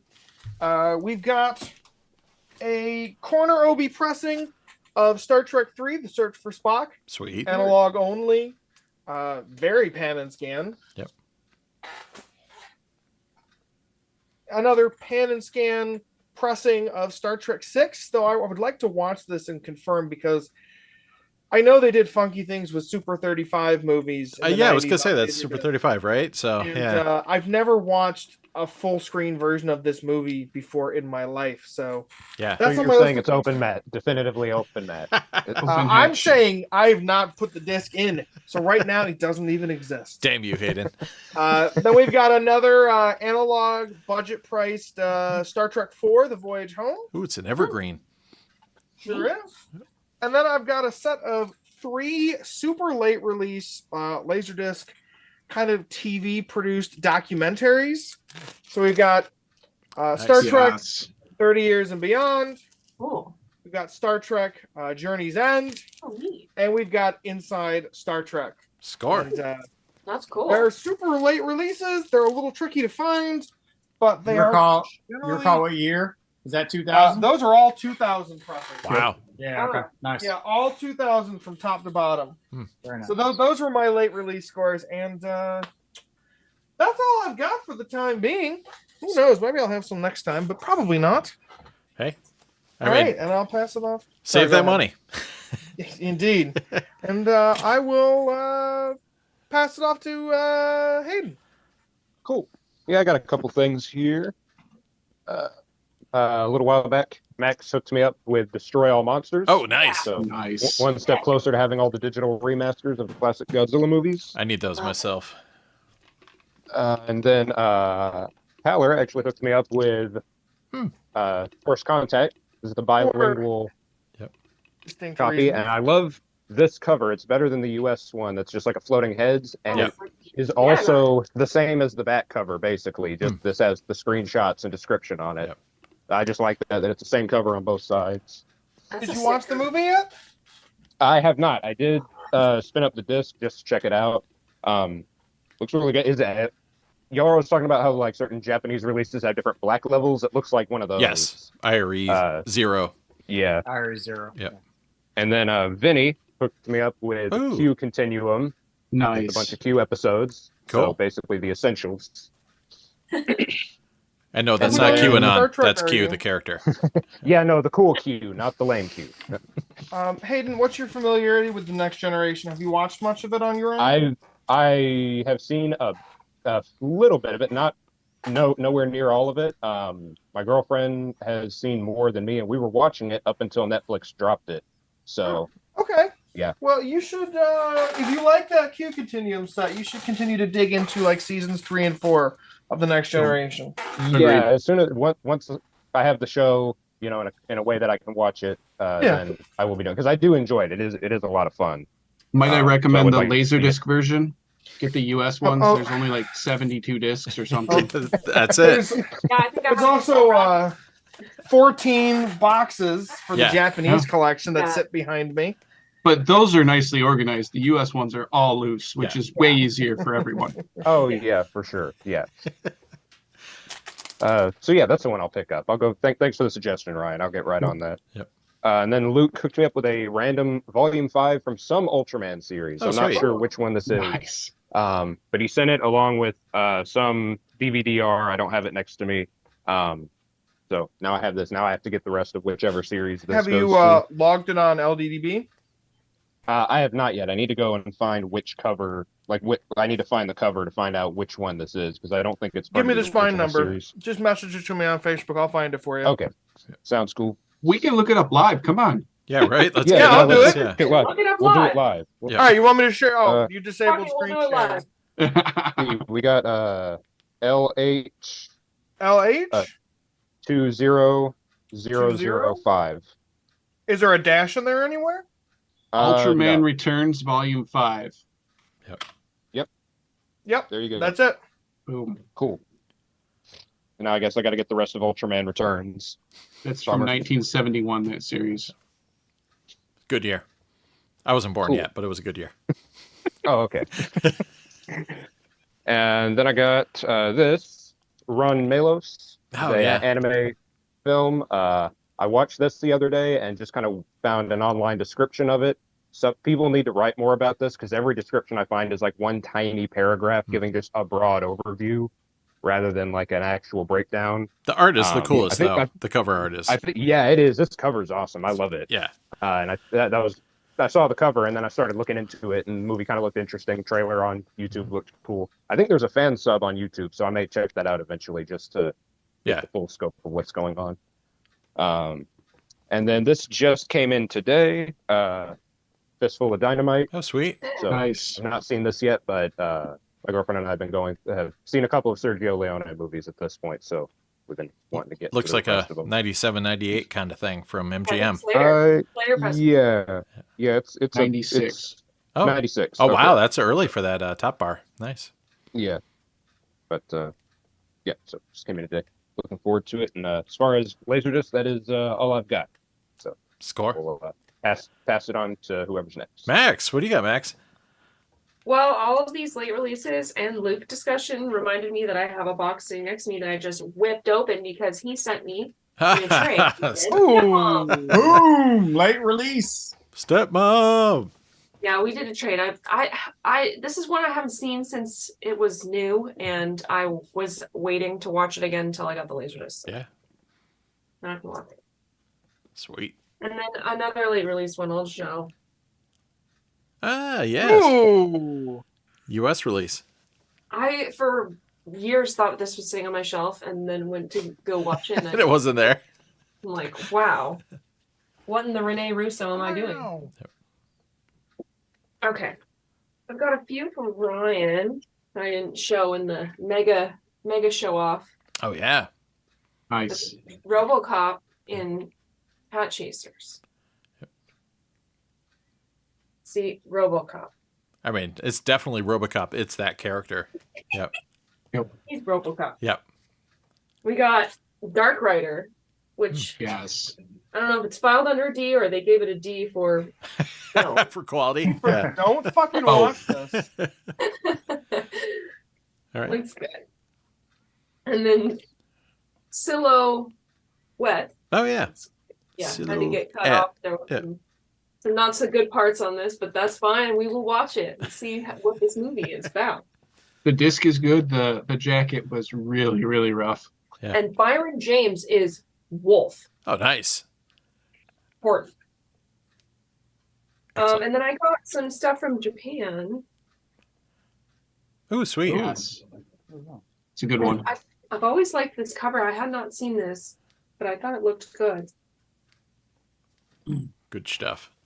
And then I picked up some weird, like they came from Japan, but you know, U.S. pressings from Japan. Yeah. Nice. Alligator 2. Sadly, no Alligator 1 Oh, on LaserDisc, right? Correct. yeah. Yeah, I was disappointed, but I still needed it. Lethal. Well, there's like a Woman. Netherlands version. Oh, there's Oh. a. Oh, jeez. You need a PAL player or something. Yes. Yes. Not Lethal Weapon. Lethal Woman. That's early Tweed. Oh, Well, it's Shannon What's the Tweed. difference? Yes, it is. Yep. Wild. And then we got Body Count. Nice. Wow. Brigitte. Love her. And we've got freaking Is that Robert Davi back there? boy from Yes. freaking. Yeah. It's a good one. Picked up some Trauma. Yes. Waitress didn't have this one. Sweet. It's one of the first 4 comedies they did. Yes. There's Stuck on You and a couple others. Baseball one. Rolling Thunder. Oh. Didn't you show this off a little while ago, Ryan? Yeah, it's got music videos and such. It's Yeah. really weird. Is that the one with like metal on it and stuff? Or Yeah, like it's got Metallica on it. yeah. Yeah. I remember And that. like it's just like surfing promotional. I got this and I got Shark Ooh. cover. Yeah, this was Nice. Oh wow. But I think this is like some like shoegaze or something. I'm very Oh. confused as to what's on this. But Today forever, huh? yeah. Today forever. I like shoegaze. Sounds cool.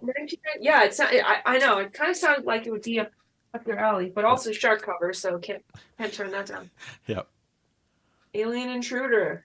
Is that Billy, Billy D? D. Yeah. Billy It is Billy D. And it's Michael from Grease 2. Wow. Noted classic Grease Yeah. 2. Yeah. Are you kidding? Yes. Yeah, Max is a big Grease 2 fan. Yes. Oh, wow. Critters in Space, baby. been wanting this cover. Didn't care. Didn't have the Obi, but I just went, I woo! love it. They're just launching into space. Yep. I love it. I love As this. all critters do. Just totally cut and pasted. Yeah, I love it. I love it though. That's great. That's frameable. I may frame it. And then I just didn't have. I think I may be tomato complete. Ooh, Nice. Nice. sweet packaging. So, yes, was waiting for one with the Obi there. Is that a rental copy? Nope. No, it isn't, huh? No, that's just like that. So weird, yeah. But it's It never has the Obi either. Yeah, I know. That's why I was waiting for one with the Obi, so I could be true tomato complete. Here are all the tomato digital. Score. So that's I'll stop there. All Oh, wait, right. before we let you go, Max, question. I'm not Okay. gonna, I need to know about that Spider-Man sitting behind you and Well, you were Hell- here for the last Hell live cut- show. Hell Comes to Frogtown. Is that what's sitting back there? Yes. All, Okay, all- pop those up. That's worth the look. That's worth the look. Okay. Yeah, there was the other big one that I showed last time when it was just Sam, Ryan, and myself. We did a bunch of show off ones. I also got Rocktober Blood. And I watched it, so it's in the other room, but we've got Yeah. Does it play clean? I haven't watched it yet. Okay. You That was my watch pile. Okay. But yeah, it's really nice looking. Awesomeness. Score. I was thinking on it. And then the ones that I'm gonna test both of these. It's why they're in the watch pile. These are technically duplicates. I already have both of these, but I was trying to see if one of them was cleaner than the one I had. Mhm. I have kind of a rotter on my Elvira. And Frogtown has a lot of rot issues. There's Yeah. a lot of clean Mine's- copies too, but Yeah, my copy's not like that bad. I was just trying to see if this was better. Upgrade. Yeah. Yeah, upgrade or not. But both these covers are borderline upgrades, even with the sticker on this one. They're borderline upgrades over my other covers. Sticker so. looks cool though. I kind of like the sticker on this Yeah. one because it's gold. Yeah, I'm normally pretty militant about stickers, but I'm down with too. that one. Yeah, both of these I got recently, so Yep. and the Spider-Man. Very nice. Good stuff. Yeah. Yep. But the Rocktober Blood was the big one that I showed off last time. Yep. That was woo. That was Nice. spendy. Yeah. Good find. Oh, Jay wants to know if we're gonna do a Nicholas Rogue video someday. Do like walkabout, all that Nicholas stuff. Rogue. Yeah. More like Nicolas Cage. Yeah. I was gonna say I don't know if Ryan's gonna want to watch some of his films because they're on Criterion Collection. So or pass. I don't think Ryan would survive. Now, if we had to watch 8mm Leaving Las Vegas, Exactly. We did that, right? we did a cage oh, match. was there a cage match? We could There do was a a return to cage cage match. I would return to cage match. We're like the worst. No, we're not gonna do what you asked for, but we will do Nicolas Cage again. Yes. Yes. Return to the Yes, cage yes, Hey, match. Nicholas, the answer is Cage. Give He me an did do a excuse. Young Indiana Jones episode. Oh, So there we go. there you go. I'm in. Great. Watch that. Do you have that set? Yes, I do. Locate I you. said that's somewhere. one Oh, of the flex ones that I'm. potential then. All right. It's over there. I don't need anyone to flex on me. I've been flexed on enough this Yeah. episode. But yeah, I mean, I could talk about some like Man Who Fell to Earth and everything. I'd be down with that. Yeah. It's good stuff. Anyways, all right. You guys ready for some hot topics? Yes. Dun, dun, Yes. dun. Do we have any? I don't know. Let's see what's going on here. Vinny's setting up some new terminology. Since a Cushing is now a unit of measure for roughly around 6,500 discs. 65. Yeah, apparently also custom built cushions on the outside of your shipping boxes are Cushing's cushions. So Mhm. there you go. Yep. Good time. Got to protect those corners on the minty discs. Gotcha. Yep. Yep. Good times. And what else is going on here? Oh, there we are. Well, there was the whole battle about top 5 players between Henry and Josh, and I think Bill got involved as well. It's still not. It's not ending. I don't think that battle's over. No, it's not No. over yet. It's gonna keep all going. I can tell you, Yep. all I can tell you is that we all lose once they decide which one is the best. Yep. And you watch the price of the player you're interested in. Shoot triple. up. Yeah. Yep. Yeah, Yep. I mean, the best one is the one you can afford. Yeah. The one that still works. Yeah. Yeah, the one that works is the best one. The people who have enough players that they can openly compare other players, I think they're ruining the spirit of the format at this point. What do you got over there? A W1 or something, Ryan? Yeah. This is my S2 remote. Oh, S2. So anything that has a top dial remote is the Yes. best player. That's yeah, what if you you've want. got a jog wheel, great. If you have no remote, great. I am all for LaserDisc accessibility in 2023, Yes. as the players that I own seem to dwindle. For those who missed it, it started with our LDF friend Henry just making a goofy post about a LaserDisc player that was not connected to a television and had no disc in it, saying he was flexing by watching The Cell. Of course, yeah, super impossible to find late release, and it turned into a little bit of a situation where Josh, who's a kind of vintage LaserDisc journalist who still apparently has quite a collection and came into LDF recently, flexed by showing his HLD X9 actually playing a copy of The Cell. And then Jesus Christ. Henry jokingly said, oh, you can't play it on an X9. That's not even a top 5 player. And then it turned into a thing that, still never ended. So Fire's still burning. yeah. Yeah, again, I think we can all agree here. The top player is the one that you can afford that still works. Yeah. Like if my R7Gs died mysteriously today, I would take a V2800 in a heartbeat just so I can You better continue. freaking knock on wood with that thing. Yeah, right. Jeez. Don't tempt the fates. Yeah. I have survived everything. I haven't even talked about my basement flood. There were Titanic. That's a hot topic. Yeah. That is a hot topic. Yeah. Yeah. Well, I'll wait. I'll Okay. wait. All right. But like, if my players go down, Maxine, I'm gonna just find another one. Well, that's a good spirit. Yeah, I mean, I've got 2,000 discs. I'm going to find another one. Yes. I've got one in my garage you can make. Yeah, I've got one on the other side of my basement that I haven't turned on in 6 years. Let's see if it still works. Probably does. In this one room alone, currently, 1, 4, 5 in That's here. your top 5 right now, Max. Yeah. We Oh my got Same, it. gosh, same, these Max, aren't even 5. my top 5 1, 2, 3, because my 4, top 5 would be in the other room where I used them Yeah. in there. This is the bottom but 5. Again, Yeah. we can't gatekeep here. Yeah. There's not enough players to gatekeep. you Well, I know? mean, yeah, there's a little bit of Like, yeah. I don't know. I have 52 players. Yeah. yeah, exactly. There's some if you're not first, you're last kind of thing going on when you're talking about these top 5 players that not many people actually have. And I remember our buddy Avon from Norway. I don't think he's in the group anymore, but he would get actively agitated that people were posting mid-grade players and excited about it. I was like, as long as there's people that are collecting LaserDisc, they're going to be excited about owning players from the bottom to the top. Burning. Exactly. And he was like, I don't know. He was like, in his mind, though, it didn't make any logical sense. Every single person should have an HLD XO, and there was absolutely no excuse for you not to have it. And and that was it. And then he was like, why are you all doing this? Stop showing me your horrible players. You know what's going to happen is someday we're all going to have an HLDXO in this podcast, and we're all going to put one disc in and we're going to go, and then we're going to move on with our lives because we've got 2,000 discs. Who's got time to get up in the middle of a movie? No single side players in this house right now. Oh, really? Not one, huh? Not a single side here. Wow. S2 is so nice. Yes. I gotta say. I never had. I had an LDS. I got two active single-sideds right now. Oh no, 3. Nice. Take it back. I got 3. Do you mostly play your music discs on the single-siders? Yeah, actually, that is really nice for music discs. Yeah, I don't have to worry about it flipping automatically. I can just all right, done. Get up. Yeah. I know, single side. If I didn't have, I think what do I have? I have like a 91 in the bedroom. I would probably trade for a single side in there. That's the only place to me that makes logical sense. Yeah, I've got S1 in the bedroom.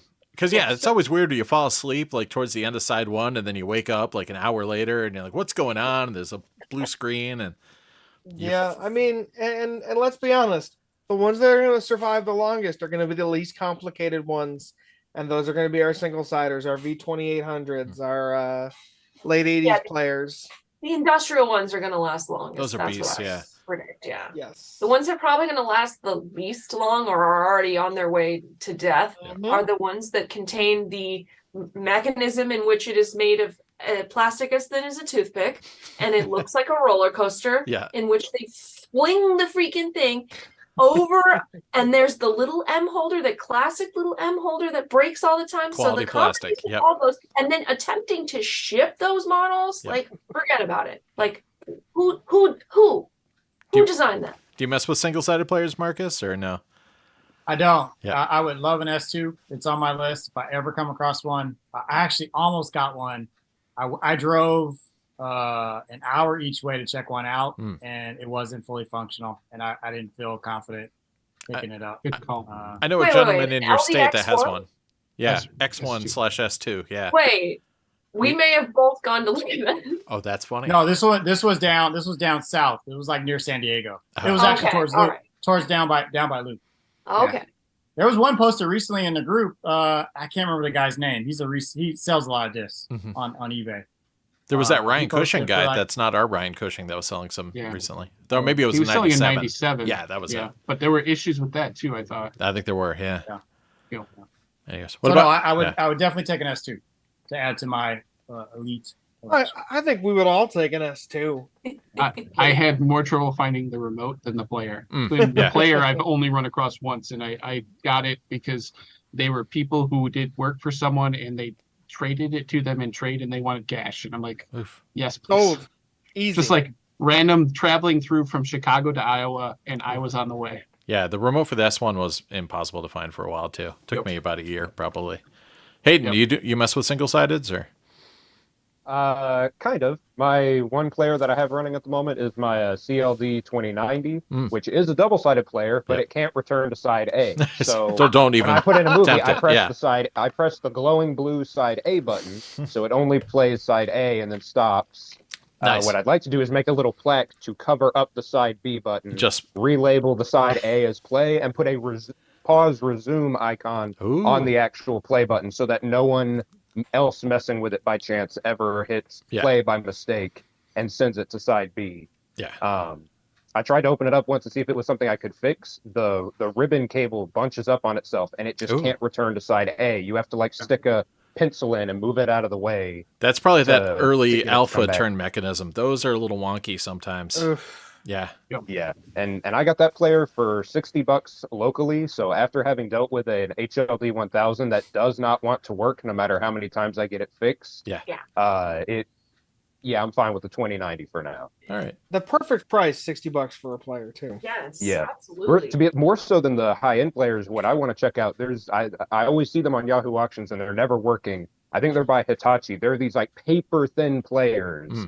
That are never they're so thin, they're like the thickness of like a DVD player, but they're never working. I always want to check one out, get one for cheap, and just see what kind of awful quality they put out. But that would be more of a flex to me than getting the more popular players. Sure. Yeah.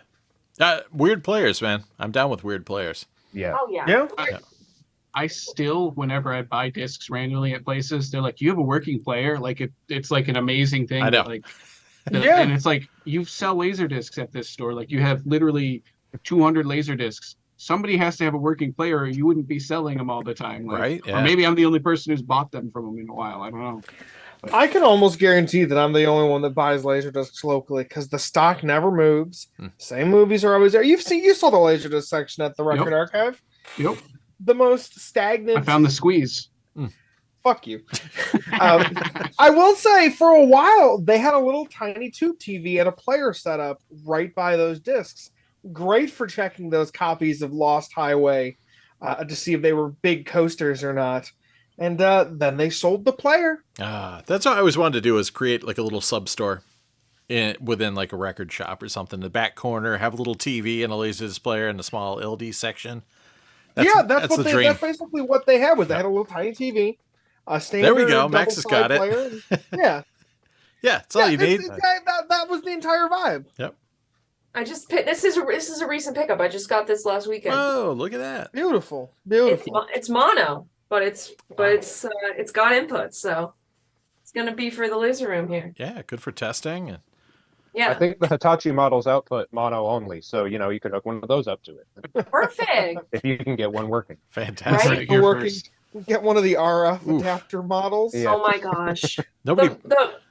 the really weird player that I have here is that there's a LaserDisc player at the bottom of an entire like built like unit where there's a receiver. Oh yes, yeah. There's like all these things going on. Yeah, it's a Sony model. Of course, it does not work. Aw, But sad it panda. was just too So cool sad. not to get it. So Yeah.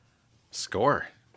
Yeah, there's some players out there that nobody even knows how to work on, like some of the Samsungs and the Funais and stuff like that. It's like they're not Pioneer, they're not Sony, they're not Panasonic. And yeah, a friend of mine found one in an abandoned building in China, one of the Samsung ones, and he was asking for help. And I was like, I don't know anybody that knows how to work on those. And he just got frustrated by how complicated it there's was on probably the no inside. service manual. No, it was like nothing. So I have a Samsung single side one that's in my sale pile. is it working? Yeah, it works.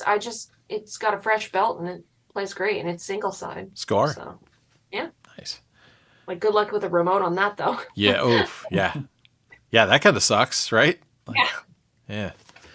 All right. So what else? Hot topics we got here. Don't stack your discs up to the ceiling. No. That's bad. No. Okay. Like this, Well, yes. how am I supposed to climb to the ceiling? Put a What do they rock expect wall me to in like do? a normal person, Hayden. Yeah. Yeah. Somebody just posted like stacks recently, and it was gnarly. All you gotta do is look at one Warner disc circa 1993, and it will tell you. Don't Do stack not- them more yeah. than 12 high. Yeah. Come on, man. That Don't be a dick. that tweaked me out back in the day because I bought like a couple Warner discs in my first like stack of like 12 or so, and I thought that it specifically implied that you were supposed to stack them, but not more than 12. Yes. So I was like, I'm supposed to have a room with little mini stacks everywhere. I'm like, that's so weird. Why would they expect me to do that? And then I don't know. At one You point, just do I it as stopped the being an flooring in idiot. a room. Yeah. I'd just be some Howard Hughes kind of guy with like little stacks of LDs everywhere. Like Bring in the milk. Warner said to Bring in the stack milk. them, but only 12. So I don't know. What else is new? Vinny can't Did you sell his want me to- break-ins. Buy some break-ins from Vinny. What? You What? want me to And- talk and- about and if there's a break-ins? buyer for Breaking One, I need Breaking Two. I need So break-in I two will- too. I keep trying to get them to split them up and sell it to me. Yeah. You What need in it. the I'll go in electric on boogaloo is he Breaking Two. doing? I have a break into Japan without an Obi if someone needs it. Just hit me Maybe up. got- Marcus, I've got because that I need the US. I've got Japan. I need. Is the US. Breaking even a good movie? Yeah, it's fun. Yes. Oh Check my! it out. What? It's classic. Wait. I- Time out. Is Breaking a good movie? Did you just say that out loud? Did we just I've get a never new seen topic? it. I've never seen It's a it. hot topic. Oh. Yeah. Hot topic. Yeah. No, I get it. Chris hasn't seen Okay, the first anything. one is better than the second one. But Okay, yes, yeah. they're Isn't Definitely. Breaking 2 Electric Boogaloo? It is Yes. electric. yes, Boogaloo. it It's is. the literal It is. joke of the century. Yes, Okay. that's where it came from. All right. I'll watch the Breaking movies as part of my homework. They're canon. Please do. Yep. That is your assignment. Yeah. Oh my So yeah. gosh. So if anybody has a US break into, both myself and Marcus need them. So let us know. We need two of them now. Thank you. Yeah. Thank you. Jay's 1969 was given that Critters 4 cover some love, Max. So there you go. In the chat. Also out is bad aspect ratios are still living, so that's gonna keep going the on eternal forever. topic. Yep. Just get a full screen movie, buddy. Yep. Just get your movies in pan and scan. Here's the thing I don't understand. People post up bad aspect ratios, and they'll just say something like, "Oh yeah, well I was testing this out, and so I really wasn't watching it." Sometimes Yeah. they say that. Yeah. Like, but all you have to do is hit the screen size button and go to zoom. Like that's all you have to do. Why Press would a you button. not do that? Right? Yep. Why is your TV No. not like that by default? I mean, Yeah. Unfortunately, it's just the nature of the internet. No one is ever going to like to be actively corrected. Yeah, that's true. Yeah, they- yeah. Unless it's from somebody that you trust or a position of authority. Like if Sam Like Tom Cruise. approached, if Tom Cruise comes out and says, "Turn that shit off," like your parents' TV, Fix You know, your listen to AR. him. Yeah. But like, I like if I the, show up, Yep. if the I Orange show up County and say, Choppers "Hey, meme. fix this," Yeah.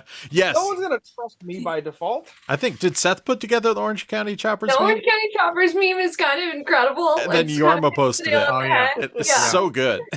It's so good. Yeah. If you don't know what we're That's talking about, check out LDF on Facebook, LaserDisc Forever. Join, Yeah. and then Ryan will accept your, I was really bad application. over the last week, and I noticed there were like 50 people waiting to join. And I'm like, oh crap. That was another hot topic. The mods suck at LDF. Somebody posted a Kim Carnes LP, and it's still there after like 5 days. It probably never hit my feed It's because great. no one commented. Somebody just like posted a record, and it's like Kim Carnes. It's great. I'm like, and it's there's only one comment, and it's just, is this an LD?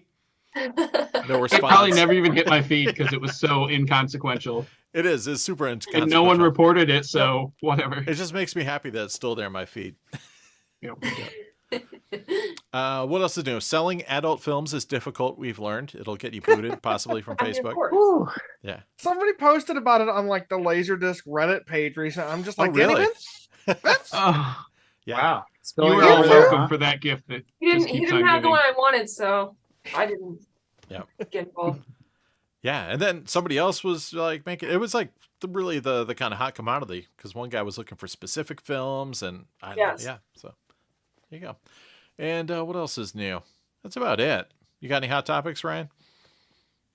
No, I just want to say that if somebody posts adult films and they want me to tag it in it so that the person spams them and gets banned from Facebook, I will volunteer. Doing the Hayden, Lord's did work. you like those flip videos? I didn't get any. I got a message request that I didn't accept.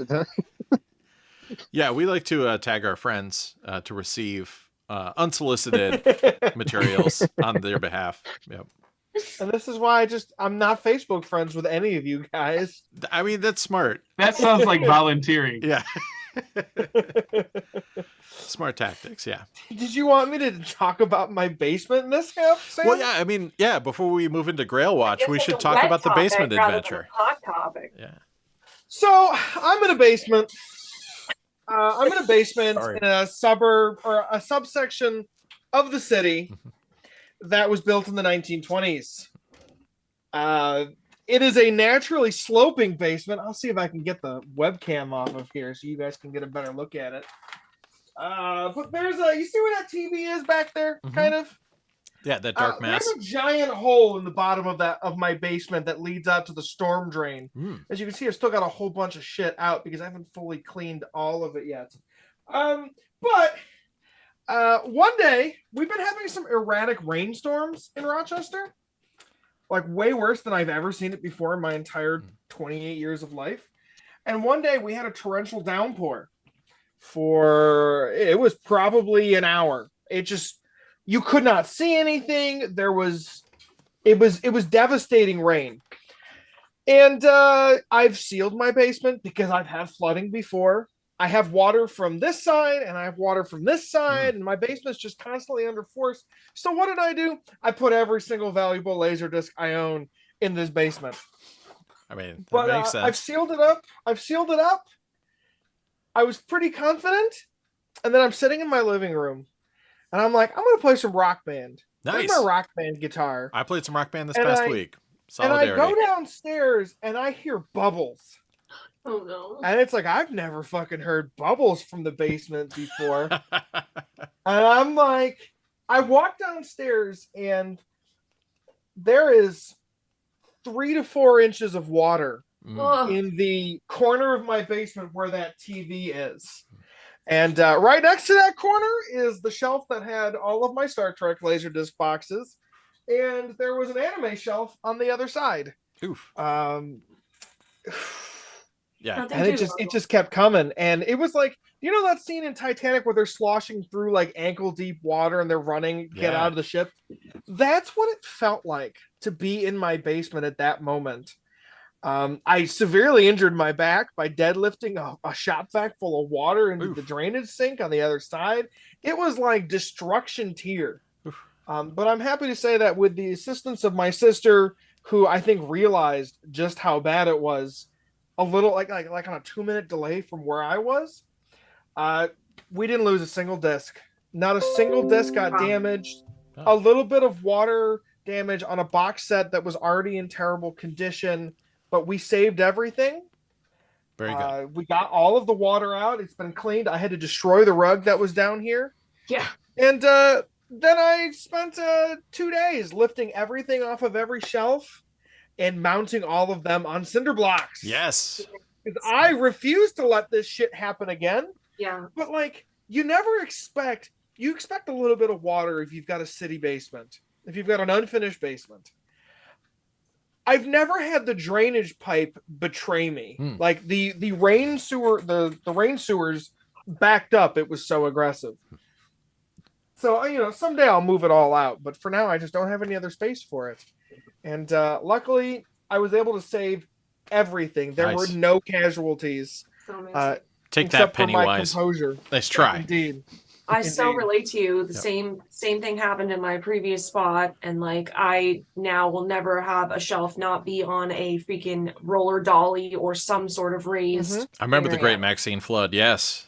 Yeah, that was rough. And it was the same thing, but I mean, since it wasn't where I lived, it was 3 days before I noticed that it. And now I have. Did you know water alarms existed? Yes. They didn't when I had them, but yeah, I knew. I get them for like water heaters and things like that, so you know when they break. I have water alarms now. My dad made the great moment to tell me about them after the devastating flood. Yeah, but I'm just like, you've got to be fucking kidding me. There's water alarms. You're prepared for the future now. I have water alarms. There's a thing called server rooms. So that's true. Yeah. Ryan lives in one, and I'm going to get Wi-Fi. I'm going to get Wi-Fi connected ones at some point so that I can pay attention to things. But good call. Every time it's rained since, I have gotten very anxious. My significant other has seen it. Like, I just switch into a different mode and I got to shake it because it's just water and it's just stuff. Yep. But at that moment, it was the end of the world. No, I'm with you. I feel it. Feel you. I had to throw out all kinds of rugs. I had to throw literally discs away because they were beyond safe. They were just done, and it's just like you can't replace those. No. Man. I feel for you. I feel for you. But again, I got in there. My sister got into this ankle deep water. It was gross. It was sewage water. It was just really bad. But we did it, and I hope that I never have to fucking do it again. Your physical labor was reminded me since the last podcast a couple weekends ago. I decided to reorganize my entire collection, which is a bad weekend destroying idea. So that is just like I didn't even like reorganize. I just pulled everything off to raise it. And I'm sitting there like sweating.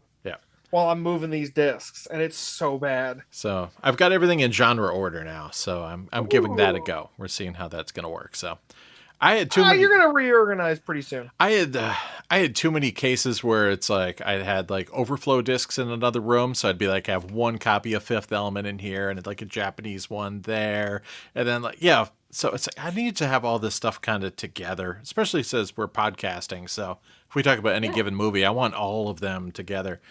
And so I kind of figured I'll pull the whole thing together and go by genre. So mostly so I can have my sci-fi stuff, my horror stuff in one place. That makes me happy, for sure. So I had already had Criterions together and music discs together and James Bond discs together. So I figured I might as well expand that. So and all my anime stuff's all together. So and Hong Kong stuff's all together as well. So we'll see where this goes. But I'm digging it so far. Yes, I love that. Yeah, it's interesting. Though there's, everything's a comedy. That got really obnoxious. Oh my God, I know. Every drama where somebody like cracks a joke for 2 seconds is listed as a comedy for whatever reason. I'm like, that is not a freaking comedy. Like, Austin Powers is a comedy. Yeah. I just combine comedy and drama as the same genre. That's probably the smartest idea. Yeah, I even went as far as getting really stupid, and I split up comedies and romantic comedies. So and then drama. That's funny though. I did pull romantic comedies and have a separate romantic comedy section because I don't have that many. Yeah, it's pretty manageable. But I was like, these really need to be split up. My comedy section was just getting a little too crazy. So you know. And as a dude who's got little pockets of storage around, it's actually pretty handy because I can have like a couple shelves of horror and if I have to split it up a little bit, it seems to work good spread out across my rooms and my different spots. So yes. Yeah. All right. I don't know. We'll see how it goes. I'll report back. Cool. Yeah. Yes. Anyways, you guys ready for Grail Watch? Oh, I Yes. love Grail Watch. I guess. Since the last podcast, these are the grails that have been discussed in the LaserDisc Forever Facebook group. The complete Tex Avery Grail. Reasonable. I had one. I sold it. Maybe I'll get it again. Here we go. Late release. Life with Eddie Murphy and Martin Lawrence. That was a holy grail, I believe. I would take Not just a grail. Oh, yeah. Good call. Tough find. Yeah. Tough find. Not easy to find. Here we go. Tron. The Archive Collection box, but it has to be signed by Bruce Boxleitner and Sidney Morgan. That makes it a grail. Oh, so, okay. yep. That's like moving the goalpost. That box is already Yeah, it's true. It's a nice box. like it's a beautiful box. I've got the Japanese one over here. Great box. Yep. Like you can't keep moving the goalpost on Yeah. me like that. Yeah. Now my have to get box everything is signed. worthless. Sign everything or don't sign it at all. Yeah. There you go. Hollywood Vice Squad Grail. The fuck is that? I don't know. I don't have Yeah, it. what is that? Does Isn't that Ryan a have Carrie it? Fisher movie? Must I be. have it, yeah. Yeah. It's, All Yeah, of course Keep Ryan's going. got it. Keep Is it? Yep. Yeah. Star Wars Definitive Collection, obviously. Sealed. Oh, Yeah. that is. Oh, sealed? Yeah. There you go. It's An untested worthless copy? sealed. Yeah. Don't know if it's correct or not. Oh, there we go. Hollywood Vice Squad. Carrie Fisher. Ah, does she get naked or something? Is that why everyone wants it? I assume one not, does. but who knows? I think it's more of a comedy than anything. Okay. It's got If I Robin didn't Wright make it to in it as DVD. well. So All right. Here we go. Shout out to Pablo. Time Gal Laser Active Disc.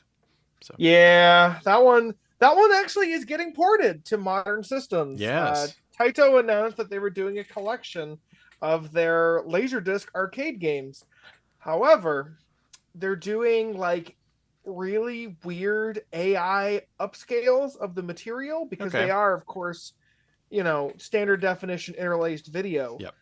Which has introduced some weird artifacts and scaling problems. I wasn't going to buy it anyways because the LaserDisc games kind of suck. Yep. And they're one and done once you finish them. But I understand the historical value of the preservation. But yeah, those are so hard to find. Yeah. Even like the Sega CD versions of those games are hard to find. There you go. I find it amusing. They announced it like literally a week later after he That made was pretty this big funny, deal about it. And I wasn't sure Yeah. how serious he was in the first place about that. I didn't even know if he really had. I'm guessing that was his actual disc or not. But a lot of that was just to kind of poke the bear, following another thread where there was discussion about how much people spend on discs, and there was some, there was I don't know. I don't know if we discussed that in a previous hot topic or not, but maybe. I don't know if we did because it's been a while. Yeah, probably not. But so Pablo was trying to kind of push the buttons of one gentleman who was, I forgot who he was shaming for spending too much. I don't even remember what disc it was, but And it wasn't even that much. It was like a really nice copy of something that is obscure. yeah. Yeah. It might have been a sealed something or other, and I don't know. Anyway, so Time Gap. Also up is The Gate. Good film. I like it. THX 1138, the Japanese one, widescreen with the white cover. Go. Paid $6 for it due to the yen's depreciation. Discount Grail, baby. Wow. And wrapping things up with The Return of the Living Dead, the U.S. Image HBO video Yes. release. So there you go. Okay. But Right. we have a twist. There's also the Not a Grail segment. Fast Times at Ridgemont High, old school jabroni pressing. Not a Grail. Yeah, Get the fuck out of here. yeah. There you go. I'm aggressive now. I'm getting tired. It's okay. We'll wrap things up soon, but first we got to get physical media pickups, right? Oh, did you have more for Not a Grail? No, that's it. Just one. So Okay, I didn't want to. it's trending Every now. other LaserDisc can be a grail except for that one. We're gonna see if more people follow this trend of mentioning that Not things a are grail, not yes. grails. Yeah. I like that. Yeah. It's a good hashtag. But I'll be quick with my physical media pickups. I don't have too many, and Ryan's got probably 100 Blu-rays, but I got a couple CDs. Nothing timely. Actually, I got one timely one. This is just a Chemical Brothers EP called American EP. I was ripping my Chemical Brothers collection, and I realized I'd never got this, so I got a copy from a place that's not called Amazon. And also, I had to get the new Queens of the Stone Age record in Times New Roman. Really good. Awesome record. I need to get a vinyl copy as well. It's gatefold. A little gatefold digipack. There you go. Got a couple records. Not too many. I went over to Newberry Comics and grabbed a Dark Throne record, Eternal Hails. This one is green vinyl, I believe. And they had the Danny Elfman remix album, Bigger, Messier. And it's 4 sides of all sorts of remixes, lots of guest appearances on here from like Trent Reznor and who else? Iggy Pop actually shows up on one track, which is pretty cool. Boris, one of Luke's favorite bands, is in there. Square Pusher. Yeah, I don't know. Looking forward to spinning this up. Looks pretty cool. That's awesome. And that's it. That's all I got. What do you got, Ryan? I got a few things. I didn't have that much. It's been crazy. So I don't believe you. Yeah. Not even a little bit. No, seriously. We'll start with something I impulse ordered randomly because it was dirt cheap. It was a $3 copy of Django Unchained Score. on Amazon with shipping. There you go. So can't go wrong with that. Nice. I found some amazing garbage at a random shop. Navy SEALs versus Zombies. This is significant because it has the American Ninja in it, Michael Dudikoff from 2011. Okay. So, and then a couple other things. I got my Vinegar Syndrome order for July. It's July now, yes. Yeah. This is not Vinegar Syndrome. This is Cain and Abel from. I don't even know what label this is. I'll have to look that up. I can't remember. They have a bunch of partner labels, like 20 of them. So it's hard to keep track sometimes. I got Night Ripper from Culture Shock releasing, who announced that they're splitting from Vinegar Syndrome. Yeah. They were one of my favorite partners. So I'm a little sad about that because when you get partner label releases, you get them discounted and with the free shipping along with the rest of your order. So they're way, way cheaper. So that'll be sad. I got Midnight Spares, which is an Aussie exploitation film. Ooh. This is from Umbrella Entertainment, I think it is. They do some phenomenal like restores of Australian films, so they're always worth picking up. Ooh, I want that one. Yeah, that's cool. Yeah, you have to check that out. Yeah. And then I got some actual releases from Vinegar Syndrome too. So I got The Demon Rat. This is a VSA, Oh, also known as Mutantes del Año 2000. wow. Sick. Psycho Girls. Oh. Yep. Eye patch. Fun slip. Delirium. Oh, that's a cool cover. Yeah, I love the eyes on it. They're kind of shiny. There we go. Yeah. Spot nice. gloss. Super cool. Terror at 10 Killer, which Mm. is 4K. Look at you. And mixed in, I got a slip for one of their older movies. I have to go back and look and see if I have the movie. But when you get points, you use the points for slips that you don't have so that you can watch the movie. Because now I can buy the movie and watch it. Yeah, Before I otherwise couldn't. your player will be locked out. Yep. Yeah, it's a region encoding. And then this one Sam and I worked on. Yay, It was go Gorgo, us. And it's Hey. a beautiful slide out slip cover. Yep. And then, of course, it is 4K. Yeah, So, baby. Wow. awesome release. Gotta hand it to them for just, always bringing the heat. They kind of joked that it's their biggest release yet. And everyone's like, oh my God, what's this grail coming out that Yeah. you want? And it's like, no, it's just a giant dinosaur. Hayden needs that. Yeah. I do Absolutely. need that. So, I do have records. Only a couple though. Yeah, sure. So, Show us. hang on. Show it off. In the meantime, what's going on in here? Backup sump pump on a battery is key. Rock Yeah. Band rules. Yes, that's true. Rock Band does rule. It does roll. Carlo wishes Yep. he still had his LaserDisc collection. We do too. All Yeah. right. So, I got a little bit of new metal. El Nice. Nino's Confession finally came out on vinyl. I played with them Music once on vinyl. in Hartford. Nice. And then one of my favorite record stores burned down last year, and they are back. So I picked up a few things. I picked up a really nice half-speed mastered Kansas because the only way to experience Canvas is if they master it slower. Yeah. I've got the old Jabroni, like standard edition. Yeah, Runs see, too fast. The Yeah, master it's was it's You're too not getting the fast, man. quality. and then I got this band Ooh. called The Killing Joke. Oh Found my this God. Yes. the last time I was in there. So they for whatever reason, even though they're just getting back, have a way of finding random obscure shit, and they Wow. do it better than anyone else in town. And then this band called Electron. Hmm. I got both versions because why not? It's a guy called or named Matt Skiba, I know that name. and then there's Hunter Bergen, Randy Moore, and Adam Willard. So this is just an EP. They did 1,000 of like each color, and of course I bought 2 colors because I can't listen to it if I can't enjoy the colors. Well, No. yeah, I mean, So I listen to one side in one color and one side in the other color, and then Exactly. I get the full experience, and then I can look and see which one's the hot stamper. Yeah, you've But, already written blue. and then flip it. Oh, not the hot stamper. But yeah, it's sold out now, and they said they're never going to press it again. And since it's on Asian Man Records, I believe them. So we'll see. Shout out to Asian Man Records, which has been running for like 25 years out of California, out of some guy's garage or whatever. It's Sorry. Yeah, an awesome little label. Are you I follow Skiba that guy complete? on Twitter. I am very close. There's a few like EPs I may Okay. not have, but Yep. I've got all of the like main releases. I even have his weird like electronic side project that like only had 1,000 pressings on like a plain vinyl. So Sweet. I'm almost there. Nice. What else is going on? Carlo loves Square Pusher. Nice. I'm done with Square Pusher myself. Okay, who's up next? You got some? Marcus. Yeah. Yeah, I'll Is it go. Marcus? What do you got? Sweet. Yeah. All right, so I have a few more than normal for me, non-LD, just because, like I said, my LD library is quickly it's almost at 2,000 titles, and my wish list is just shrinking. So I've been focusing on some other things here recently.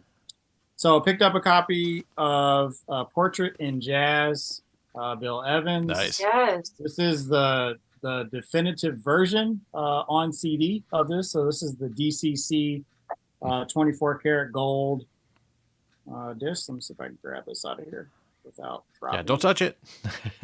Oh, Yep, nice. Nice. Nice. That one up. And then my parents, for my birthday, off my wish list, got me this Bill Evans box set. Nice. The complete Village Vanguard recordings. I often listen to this when I'm on the plane. It's just so soothing. Just love this music. So love Bill Evans. I should build a wish list. Nobody ever buys me stuff like that. Yes.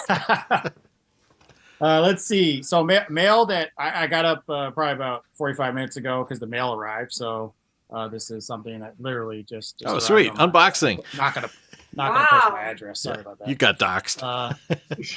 Ooh. Yeah, Into yeah. the Spider-Verse Nice. 4K. I only had the Blu-ray, Same. but because Across the Spider-Verse is going to be released soon, I think maybe in the next couple months, they'll have a steelbook, so I'll get the steelbook. But the one with the slip is becoming kind of hard to find, Yeah. or at least when you find it, it's really expensive. So You can't even play it without the slip. So I went ahead and got it now before the price shoots up even further. Yep. Let's see. Speaking of steelbooks, picked up Training Day. Oh, nice. I've never seen that One of steelbook. my favorite. These are not embossed. Ooh. I wish they were. Oh, that'd be cool. Yeah. But they're not. So one of my favorite Denzel roles. He absolutely kills it. Great in this. What to do with You Denzel could make them episode someday? embossed. You could just Oh, take it out back with a BB gun and make them embossed. Yeah. Right? All right. Yeah. Custom. yeah. Makes it tough All right. to resell someday. This one I picked up when I linked up with Spencer at McKay's. This had been on my list. I didn't have a copy on Amazing. Blu-ray. There's no 4K on the horizon, so I just went ahead and picked it up. Yeah. 4-year-old virgin. Let's go. Lots of fun It's got extras. both it's got both the theatrical and the unrated version. Oh gosh, this is when we always talk about what do we wish was on LD, right? So this 1999 film, so wish this was on LD. Office Oh, Space. yeah. It should have been. Oh, Right? Yeah, it should. Yeah. Should have been. Yeah. Should have been.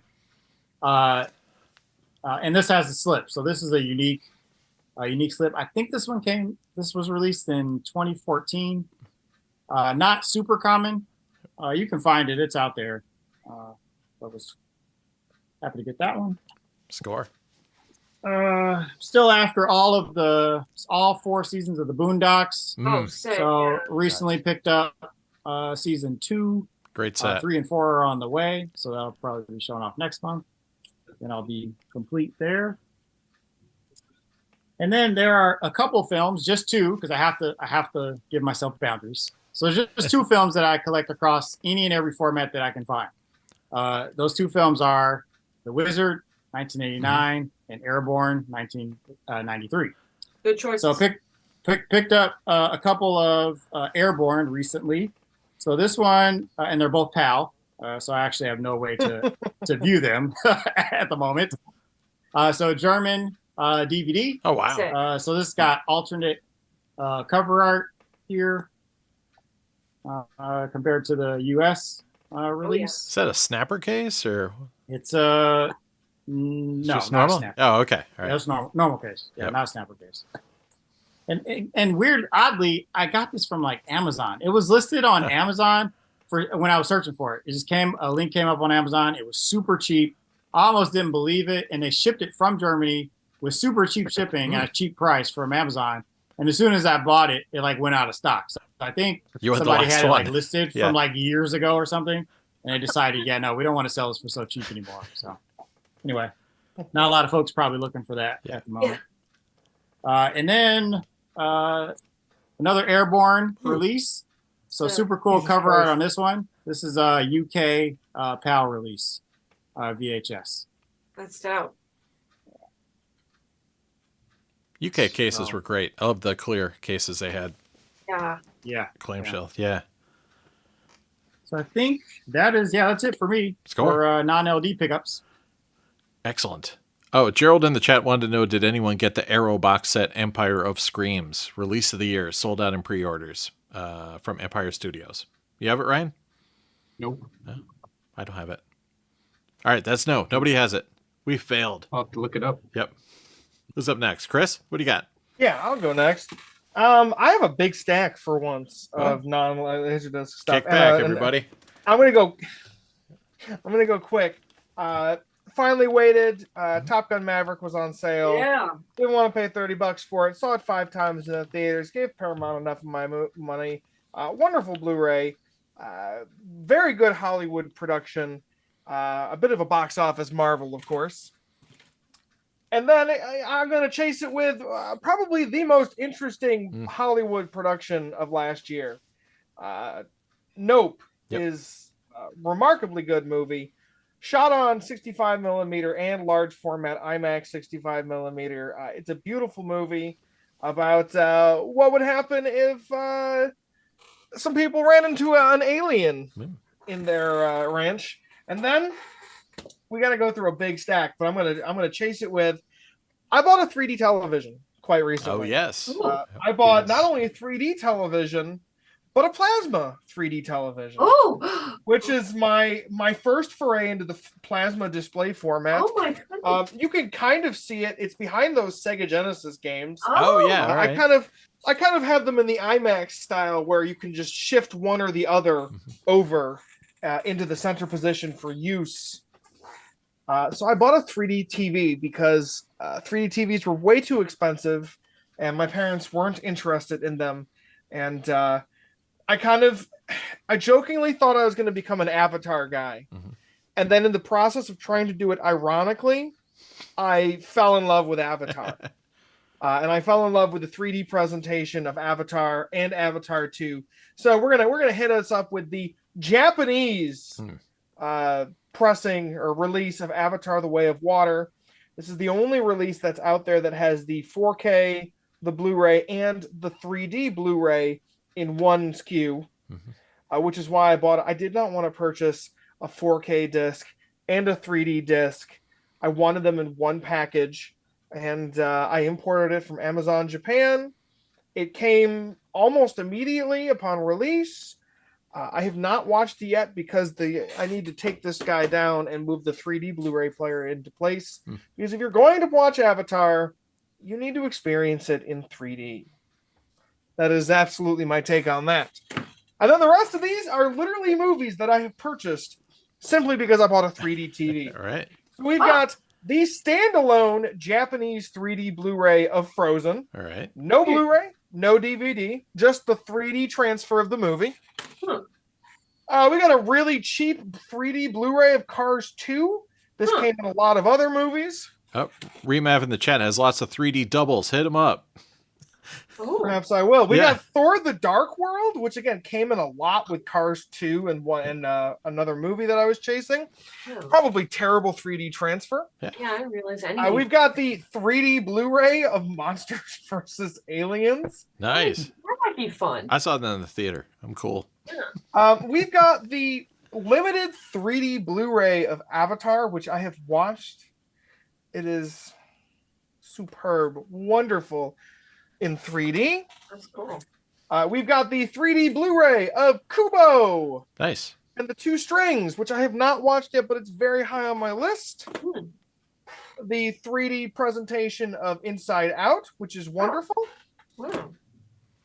The classic 3D presentation of Gravity. Oh, yeah. Gravity was one of the the last big 3D movies. It hit as I was entering college in 2013. I saw it with a full audience. The Disney Rewards exclusive of Tangled 3D that I got years ago because I bought so many fucking Disney movies. And then I sold it and then I rebought it.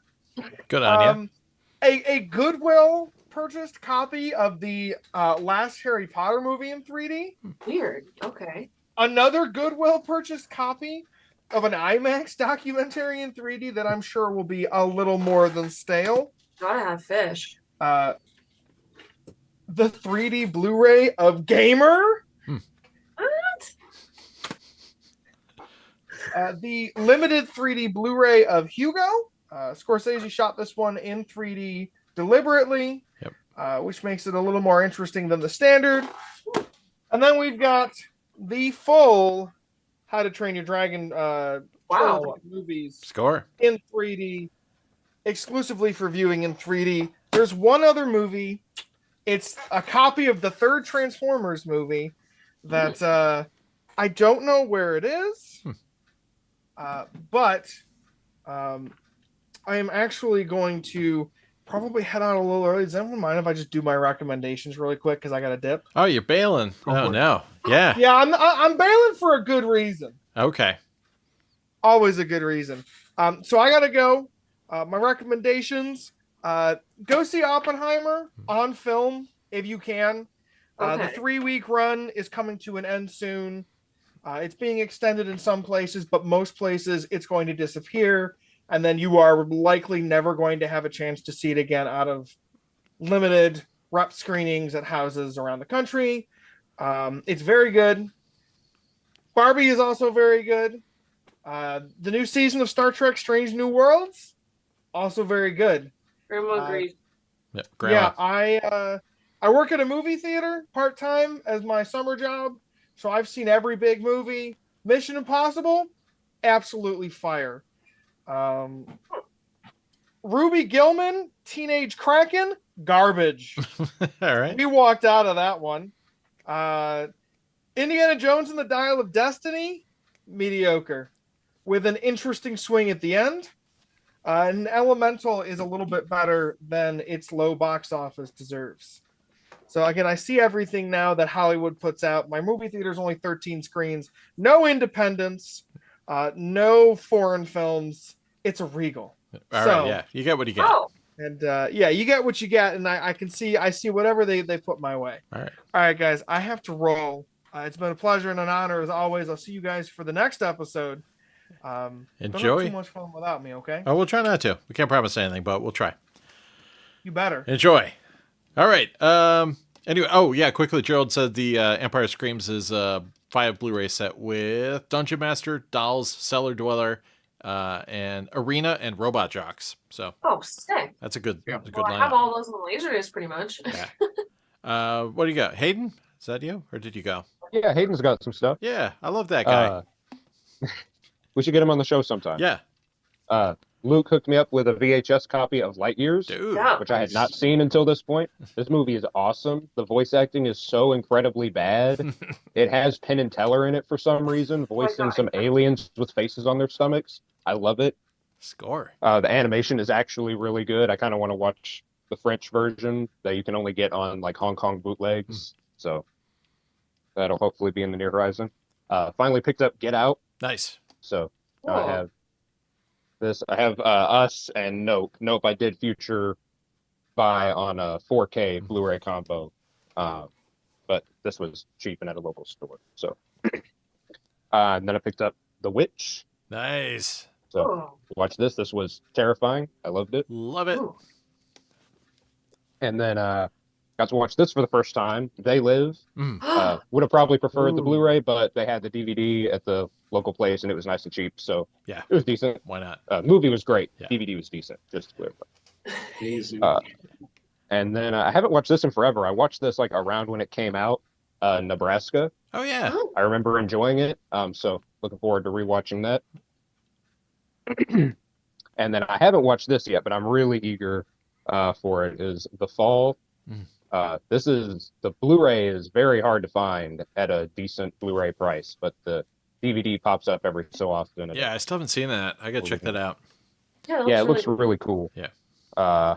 And then got seasons 1, Yeah. 2, and 3 of Venture Brothers. Hell yeah. Still looking for the rest of it. We just finished the series and the new movie. We have the movie pre-ordered. It hasn't come in yet. Yeah, mine's getting we're delivered tomorrow. Nice. Yeah. Ours is probably going to come in like August because Yeah. we pre-ordered it. I mean, So, knock on wood, mine's coming tomorrow. Everywhere else says mid-August, so I don't know if this is Yeah. actually happening. hopefully, I would love it if it came in this Yeah. weekend. That would be great. And then these just came in today. Got Watership Down and Shaft. Dude. Ordered these for the Very Barnes nice. & Noble 50% off sale online. Yep. So haven't seen either of those. Looking forward to that.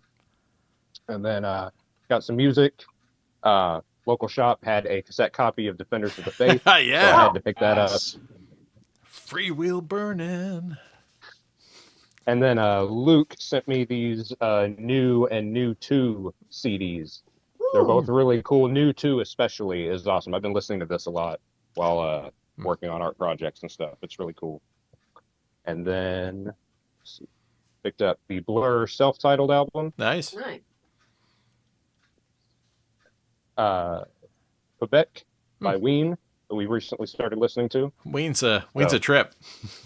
Yeah. Yeah, definitely some interesting stuff Yep. across their albums. Yep. So, all just weird that that I grew up listening to one of their songs that's featured in the SpongeBob the movie in credits, Ocean Man. So They get that's around. just kind of funny. It is weird. Yeah.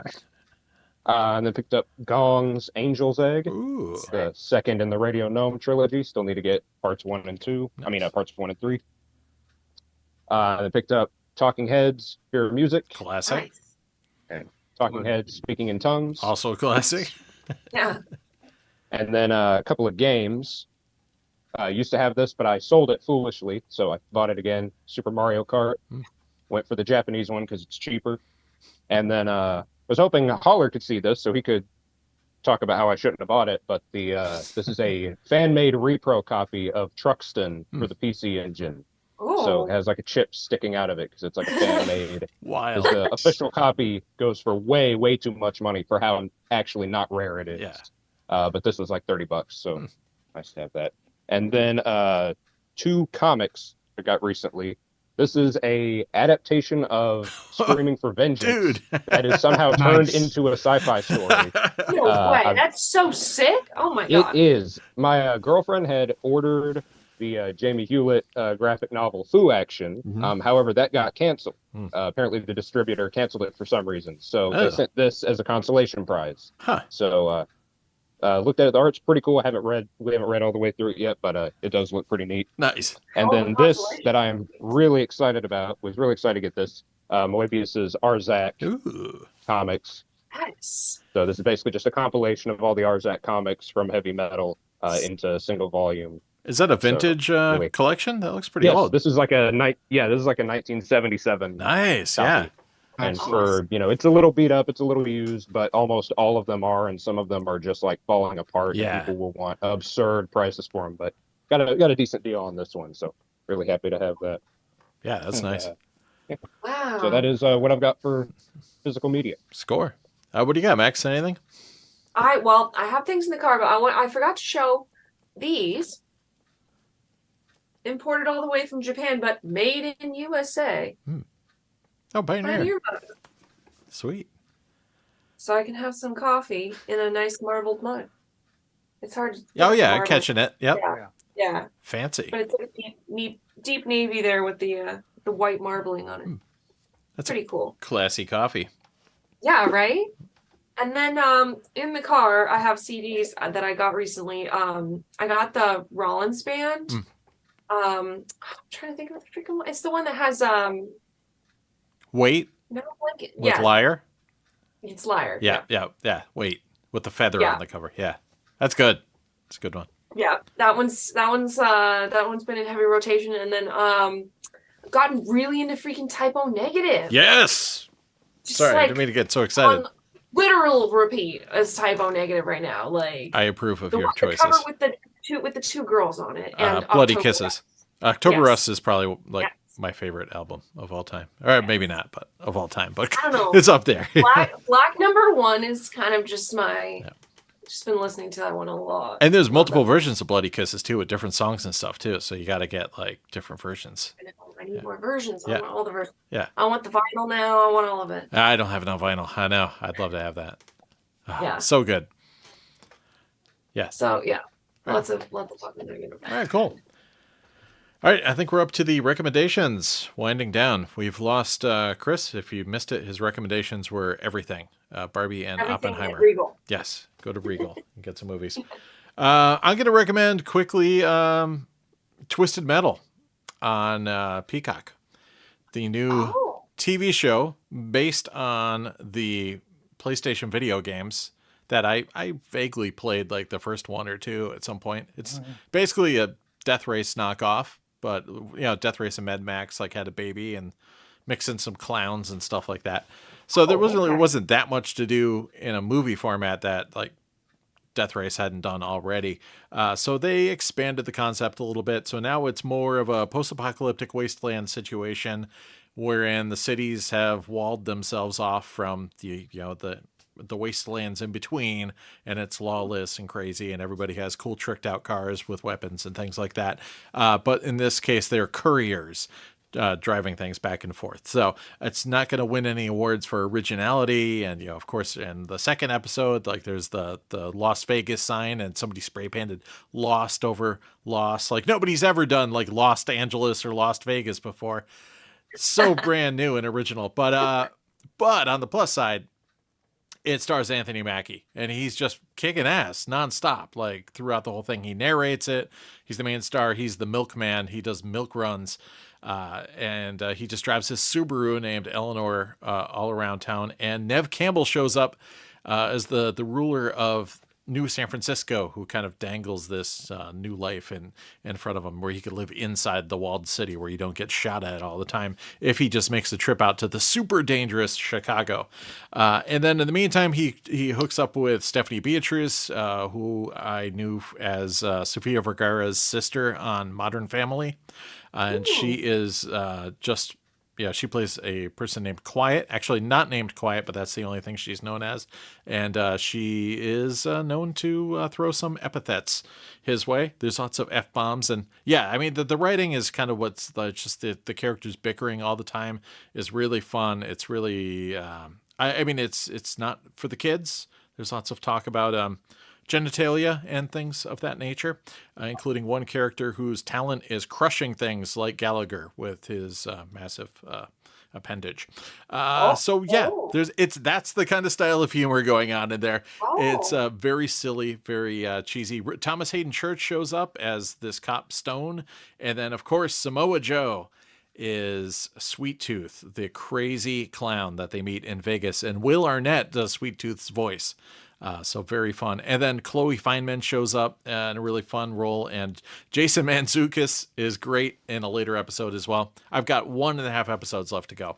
And there might be like too many episodes without a lot of car activity. So, I mean, if you're just coming in it for cars, there's like, it's a little scattershot on that front. But there's a lot of Subaru action and some big trucks. And, of course, a cool like ice cream truck with a clown on top of it driving around. And yeah, it's violent. It's very, very violent too. Lots of gore, decapitations, and things like that. And it's pretty much going to cause the end of society as we know it. So there you go, Twisted Metal. It's on Peacock. What do you got, Ryan? I finished The Bear. Oh yeah. It had dropped like right, I think last time we were talking, and it was phenomenal all the way through. Mhm. Just one of the episodes where they're at like Christmas. It's like intense the entire episode. It does not stop, and it's called Forks, and I think that's the episode, and it is just a ride, and it's just a Christmas at the mom's house, and all of the characters are just phenomenal, and it's one of the best episodes of television I've seen, just the way it plays out. And then on the other side of the spectrum, I finished It's Always Sunny in Philadelphia, season 16. Wow, I'm so behind. Yep. And it was just pure ridiculousness and over the top, and everything you'd expect from the gang. And of course, Danny DeVito just is wonderful in that, and he's a treasure. Never stops. Yep. Yeah, he is a treasure. We should enjoy every bit of it. And I've started now on What We Do in the Shadows, which has just started airing.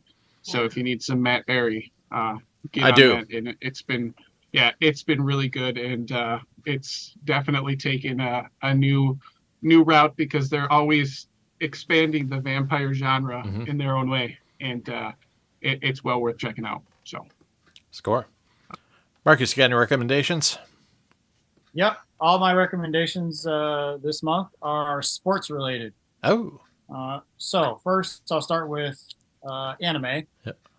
So Slam Dunk has 4 anime or 4 discs released on LaserDisc.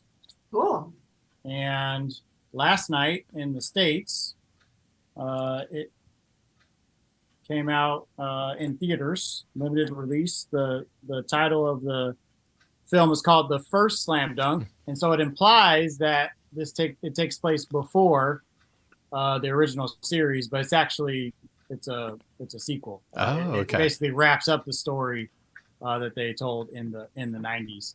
I have not seen the entire series. I've only seen what's on LaserDisc, which is seemingly very, very little of the entire series. But the film itself was great. We saw it last night. I took my older boys. If you're into sports anime and you like the original Slam Dunk, you'll like this.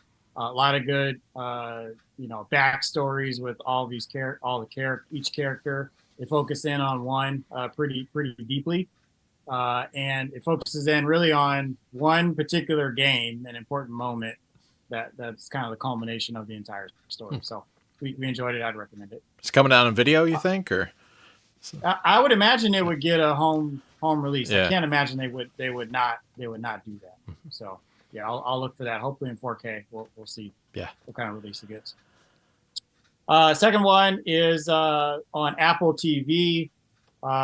So for some reason, I don't know, my Apple TV recently, it's probably been there before, but it reminded me, hey, you have a free subscription to Apple TV Plus. You want to sign up for it for 3 months. And I've always just skipped over it. Like, there's no reason for me to do it.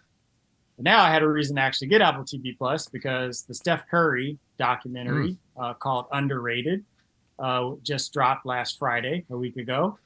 So I signed up for the free trial and watched the special last weekend, and it was awesome. It tells. I mean, I was shocked at how much footage they had of Steph as a kid, like on VHS, like with a video cassette. Wow! Like they must have been constantly filming him playing sports, probably because his dad was an NBA player. But that's a documentary gold right there. If you can get that stuff. Yeah, right. There was tons of stuff, and so. Cool. They were able to show like him playing as a kid, and then in high school, and then college and NBA, and to like superimpose all that and to see like how his mannerisms and some of the moves are even the exact same. It's just incredible. So really, really good story. Nice. Was that like feature length or like mini series? It was feature length. Yeah. It was 1 episode, and I think it was close to 2 hours. Wow. Okay. Cool. Yeah. So it was quite a bit. Yep. But they went through a lot his entire life up to this point. Score. Let's see. Last one. What was my last one? It was sports related. Slam Dunk, Underrated, and I'm forgetting what my last one was. I watched The Deepest Breath. That's free diving. It's kind of a sport. That was really good on Netflix. I recommend that. Yeah. What the heck was I completely. You're lost not my watching the last quarterbacks one on Netflix, are you? No. Okay. No, it was Steph, and it was Slam Dunk. Oh, Tour de France, Unchained on Netflix. Single episode. I think it was not a single episode. It's probably around 6 episodes. I'm probably getting that wrong, but it was several. And it came out right before the Tour de France started, which is now over. Been over a couple weeks now. There have been some critics who have said, hey, they're pitting, teammates against each other. It's not really like that. They're actually working together, that kind of thing. But, when you have all those egos on the same team, you got to kind of sacrifice your position for the general classification of the guy you're putting up there. There's got to be some sort of friction. And so that's kind of what was captured a bit, probably sensationalized a bit than it occurs in real life. But I really enjoyed it as a cyclist and somebody who rides my bike a whole lot. I'm pretty serious about it. I really enjoyed kind of seeing all the behind the scenes, kind of action and things play out behind the scenes of racing and preparing for racing. Cool. That's cool. Good. That's on Netflix. Excellent. Hayden, what do you got? Venture Brothers. You're killing me. I haven't seen it. Just the movie I haven't seen. Put off watching Venture Brothers for a long time. I've always heard that people talk about how it sucks that it ended where it ended. That's what I've always heard, that it's so great, and it sucks that it ended where it ended. And having now seen the series and the movie, I agree. It sucks that it ended where it ended. But now that you have the movie, you have a little bit more, and this is now the perfect time to watch it. It's on HBO Max. It's on DVD. It's leaving HBO Max, though, right? No. There was rumors about that, but apparently it may just be 2 episodes leaving HBO Max. All right. The creators weren't even aware that any of it might be leaving HBO Max. So people need to watch it so that Warner Brothers can realize how stupid they are for not promoting the series and making it to where everyone knows about it.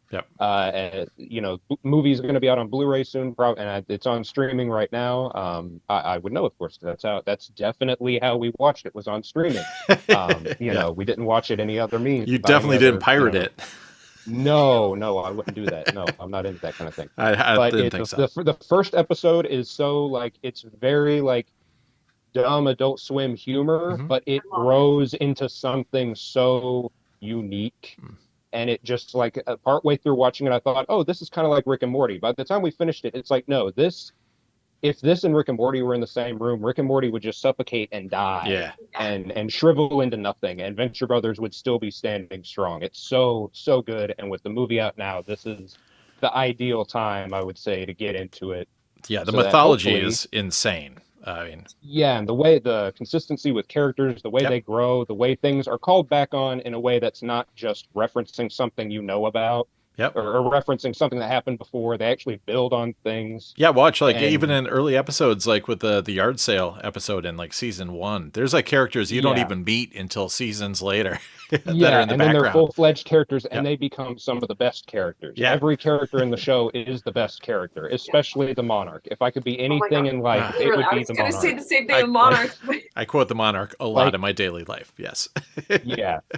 Deeper. We ripped through the series. We are not big on binging TV shows. We ripped through it like it was nothing. We're almost done rewatching it with a friend.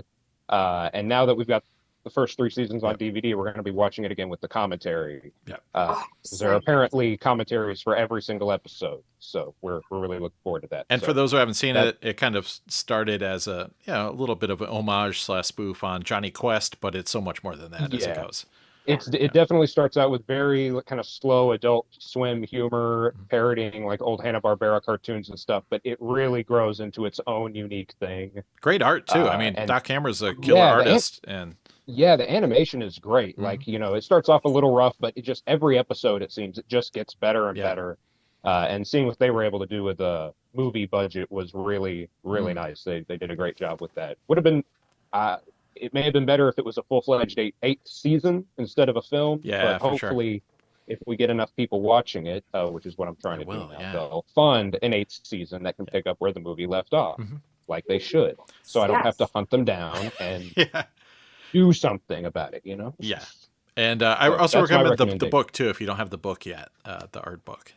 We do not, but pick that up. hopefully that can be fixed in the future. Yes. So make it so. Yep. All right, we'll report back. I'll watch the movie hopefully this weekend. Next episode. Oh my goodness. Good call. I'm all jazzed now. I'm Yeah. thinking about Venture Brothers. That is absolute classic in my memory of late night watching Adult Swim and just like eating that show up because I loved Johnny Quest. Oh yeah, when I was same. a kid. I watched the heck out of that on Boomerang. Yep. And like love that. I mean, I have Johnny Quest on LaserDisc too. But like the fact that it was that vibe and then it was just like a total Adult Swim vibe mixed in with fantastic. Totally recommend. I'm gonna watch that. I haven't seen the movie. No, I didn't even hear about it. Yeah, so that's the thing. extra They didn't promote it enough. The creators can't promote it because it very untimely release. Yep. Alongside the strike, and then Warner Brothers isn't going to promote it because they don't want. They to. don't care. Yeah. Yep. So, yep. Jeez. Well, yeah. If it fails, that means they don't have to make more of it, which would be good. They think would be a good thing. Yeah, that's good. So, just walk away. We need to prove them wrong. Yeah. Yes. I'm definitely gonna watch that now, and I'm glad Chris saw Oppenheimer, and I was I'm struggling to commit to 3 hours, but I do want to see that, so I may see that. Yeah, I was too busy with family. I couldn't get out to see it either. So, yeah, it's long. It's hard to convince someone else to go with you and sit there for 3 hours. Exactly. Yep. Yeah. So, but you saw Barbie, right? I saw Barbie. I saw it actually the day before it officially came out at Regal, of course. Got support. Yeah, but the You didn't drive 6 hours to watch it in 65 millimeter. I mean, I maybe would have if I had known, but I was like, I wanted to see it like as early as possible, and then I figure I'll see it again in a different theater where it has some other version. But I really liked it. There was a lot of like, I obviously had a lot of Barbies growing up. I had a lot of those houses. There was this scene that just absolutely cracked me up because they open this like medical van and it opens up like it's a play set, and then they come out and then they're just like, oh, in the time it took me to say this sentence, you've been healed. Like it's just like just ridiculous. And like the fact that it's not just a green screen concept, the fact that you can actually watch behind the scene footage of actual people building real sets using real practical effects for like water and all the scenes when they're traveling, like all of these things like just made it that much more of like a special film over and above how it probably would have been even if it was with computer animation. Yeah, somebody was mentioning too. It easily could have been like a Smurfs kind of movie in the hands of somebody other than Greta Gerwig, and like it's actually got talent and it's got an attitude. It's got like it's got wit. It's like self-aware. It's like it's poking fun at itself. I think just the whole concept of like, I mean, it's at the end of the day, it's a doll, and for literal years of my life of being a fan of that doll that I grew up with, and people just ripping it to shreds as if this doll has some like,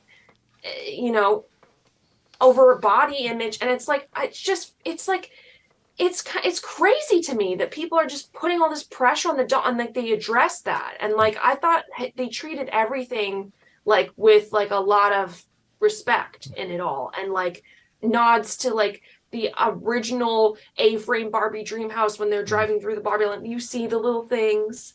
Like there's lots of little nods here and there to people who like know a lot of the mythology of Barbie or like super Barbie collectors, like things like that. Deep cuts, yeah. Really well done, yeah.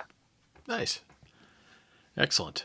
All right, so we got some recommendations for y'all out there, and hopefully you go out and see some of them or not. Oh, Carlo mentions The Fall is amazing. He got the out-of-print Blu-ray, so it's one better than you, Hayden. Where does he live? Did he mention that by chance? He did not. He did not mention. Does he lock his house at night? But he mentioned he has a cousin who's a sax player named Gato Barbieri. So we got to look him up now. So I don't know what that has to do with The Fall, but I mean, I'm down with watching some cool sax. So yeah. And Gerald recommends the Criterion release of After Hours. That's a Vinny favorite, so he'll enjoy that. And the Little Rascals box set and Game Trilogy 3-film box set from Arrow. Nice. All right, what's spinning next? I'm going to, what was it? I was trying to kill through all my Beatles stuff, so I'm all caught up on my Beatles LDs. So I think the next thing, man, I knew I had something on tap next, but I can't remember what it is. Yeah, so I might watch some of these new music discs, like Motorhead. I haven't The watched. Motorhead looks really sick. Yeah, I haven't watched this yet. So this, I would definitely be watching this weekend for sure. So, what are you watching next, Ryan? I don't know. Yeah. I'm probably gonna end up watching the Wienshauser movie, but if I end up spending time with my wife, I'm gonna watch more of The Witcher because I'm just catching up on season 3, which dropped a little while ago. So There you go. and it's Cavill's last season, so Oh. gotta enjoy that while I can. Sweet. What are you watching, Marcus? Probably Into the Spider-Verse in 4K since I haven't seen it in 4K yet. That'll be up next on LD. I don't know, maybe Soldier or one of the ones I picked up recently. Spider-Verse should be sweet in 4K. Lots of eye candy. So Yeah, it looks awesome on Blu-ray. I know, right? That's where I've seen. Yeah, exactly. It's got to look awesome. Score. What are you watching, Hayden? Next thing watching probably Fistful of Dynamite. Because we watched the 2 Sergio Leone movies we've seen are Fistful of Dollars and Good, the Bad, and the Ugly. Liked both of them, but loved Good, the Bad, and the Ugly. And everything I've heard about Fistful of Dynamite has really got me excited to watch that one. Do you have Once Upon a Time in the West yet? No, I don't have that one yet. So I think if you're into Good, the Bad, and the Ugly, that's like kind of like even more epic if that's possible. Okay. So yeah, I think you'll dig it. So what's up next for Max? Well, I know it's a sad movie, but I kind of have to watch Stepmom because now I have it. Yeah. I haven't seen it in a long time. I remember it being like sad, but it's weird. The main memory of that movie that I have is that like Julia Roberts hires some like actor friend guy to like play motorcycle boyfriend for like the daughter that's becoming her stepdaughter. Oh, wow. The only scene I remember from the entire movie. Huh. I don't know why, but gotta watch the context now. Yeah, I'm trying to think if I've seen that, but I don't think I have. It is a tearjerker. Oh. Yeah. I watched it on LD. Yeah. Oh, okay. Yeah. I literally haven't seen it since it was new. So Yeah. I just watched Steel Magnolias recently again with my wife, and that's like so uplifting. I mean, the funny parts are funny, so yeah. There you go. Do you watch a lot of tearjerkers, Ryan? No. I appreciate your honesty. Yeah. I was watching Top Gun Maverick, and that's as close as it gets. A little. Yeah. A little bit. Yeah. There you go. Well, thanks everybody for making this happen, and thanks to the Thunder for not coming down and breaking another PC on me. So thankfully everybody came back, and it was worth the wait for sure. Thanks to Marcus for choosing this film that we discussed. Yeah, for sure. Yeah. Higher Learning. It's out on. I think I have a Blu-ray copy too, in case you're not a LaserDisc owner. Yeah. So there's options. You can get it on that as well. There should be a why isn't there a Criterion of that, or even a Criterion like Singleton box set or something? No. Yeah, get on it. Get on it, Criterion. Yeah. I know they watch this, so yeah, and definitely all the way to the end. So yeah, for sure. This is the hour they watch. Yeah, they watch this part. Nothing but And we're gonna do staffers. Breaking next, right? Breaking and Breaking 2. Well, if someone will get us copies of 2, that I'll send you my Japanese. Yeah, I'll send you a DVD port of it. Oh, okay. Yeah. And then you can send it to Marcus, and then you can find US ones afterwards. Perfect. Yeah. I mean, we should do all the cool 80s like music related stuff like Crush Groove and Yeah, Crush Groove. Yeah. Cool. Crush Groove, Beat Street, and Beat Breaking. Street. That trifecta right there. Yeah. You got to have all 3 of those. Yeah, I'm down. Yes. Yep. I have all. Yeah. All right, cool. Let's make that happen. All right. And we have a science fiction related episode that we didn't do yet for Howler. Right. So there's Howlers. Right. Yeah. So that's got to still happen at some point. I think I know what that is. Yeah. Yeah. We talked about I've actually the film I've earlier. actually I'm looking forward to this because I've actually never seen a single frame of any of that series film wise. I think I've seen a couple episodes of TV show.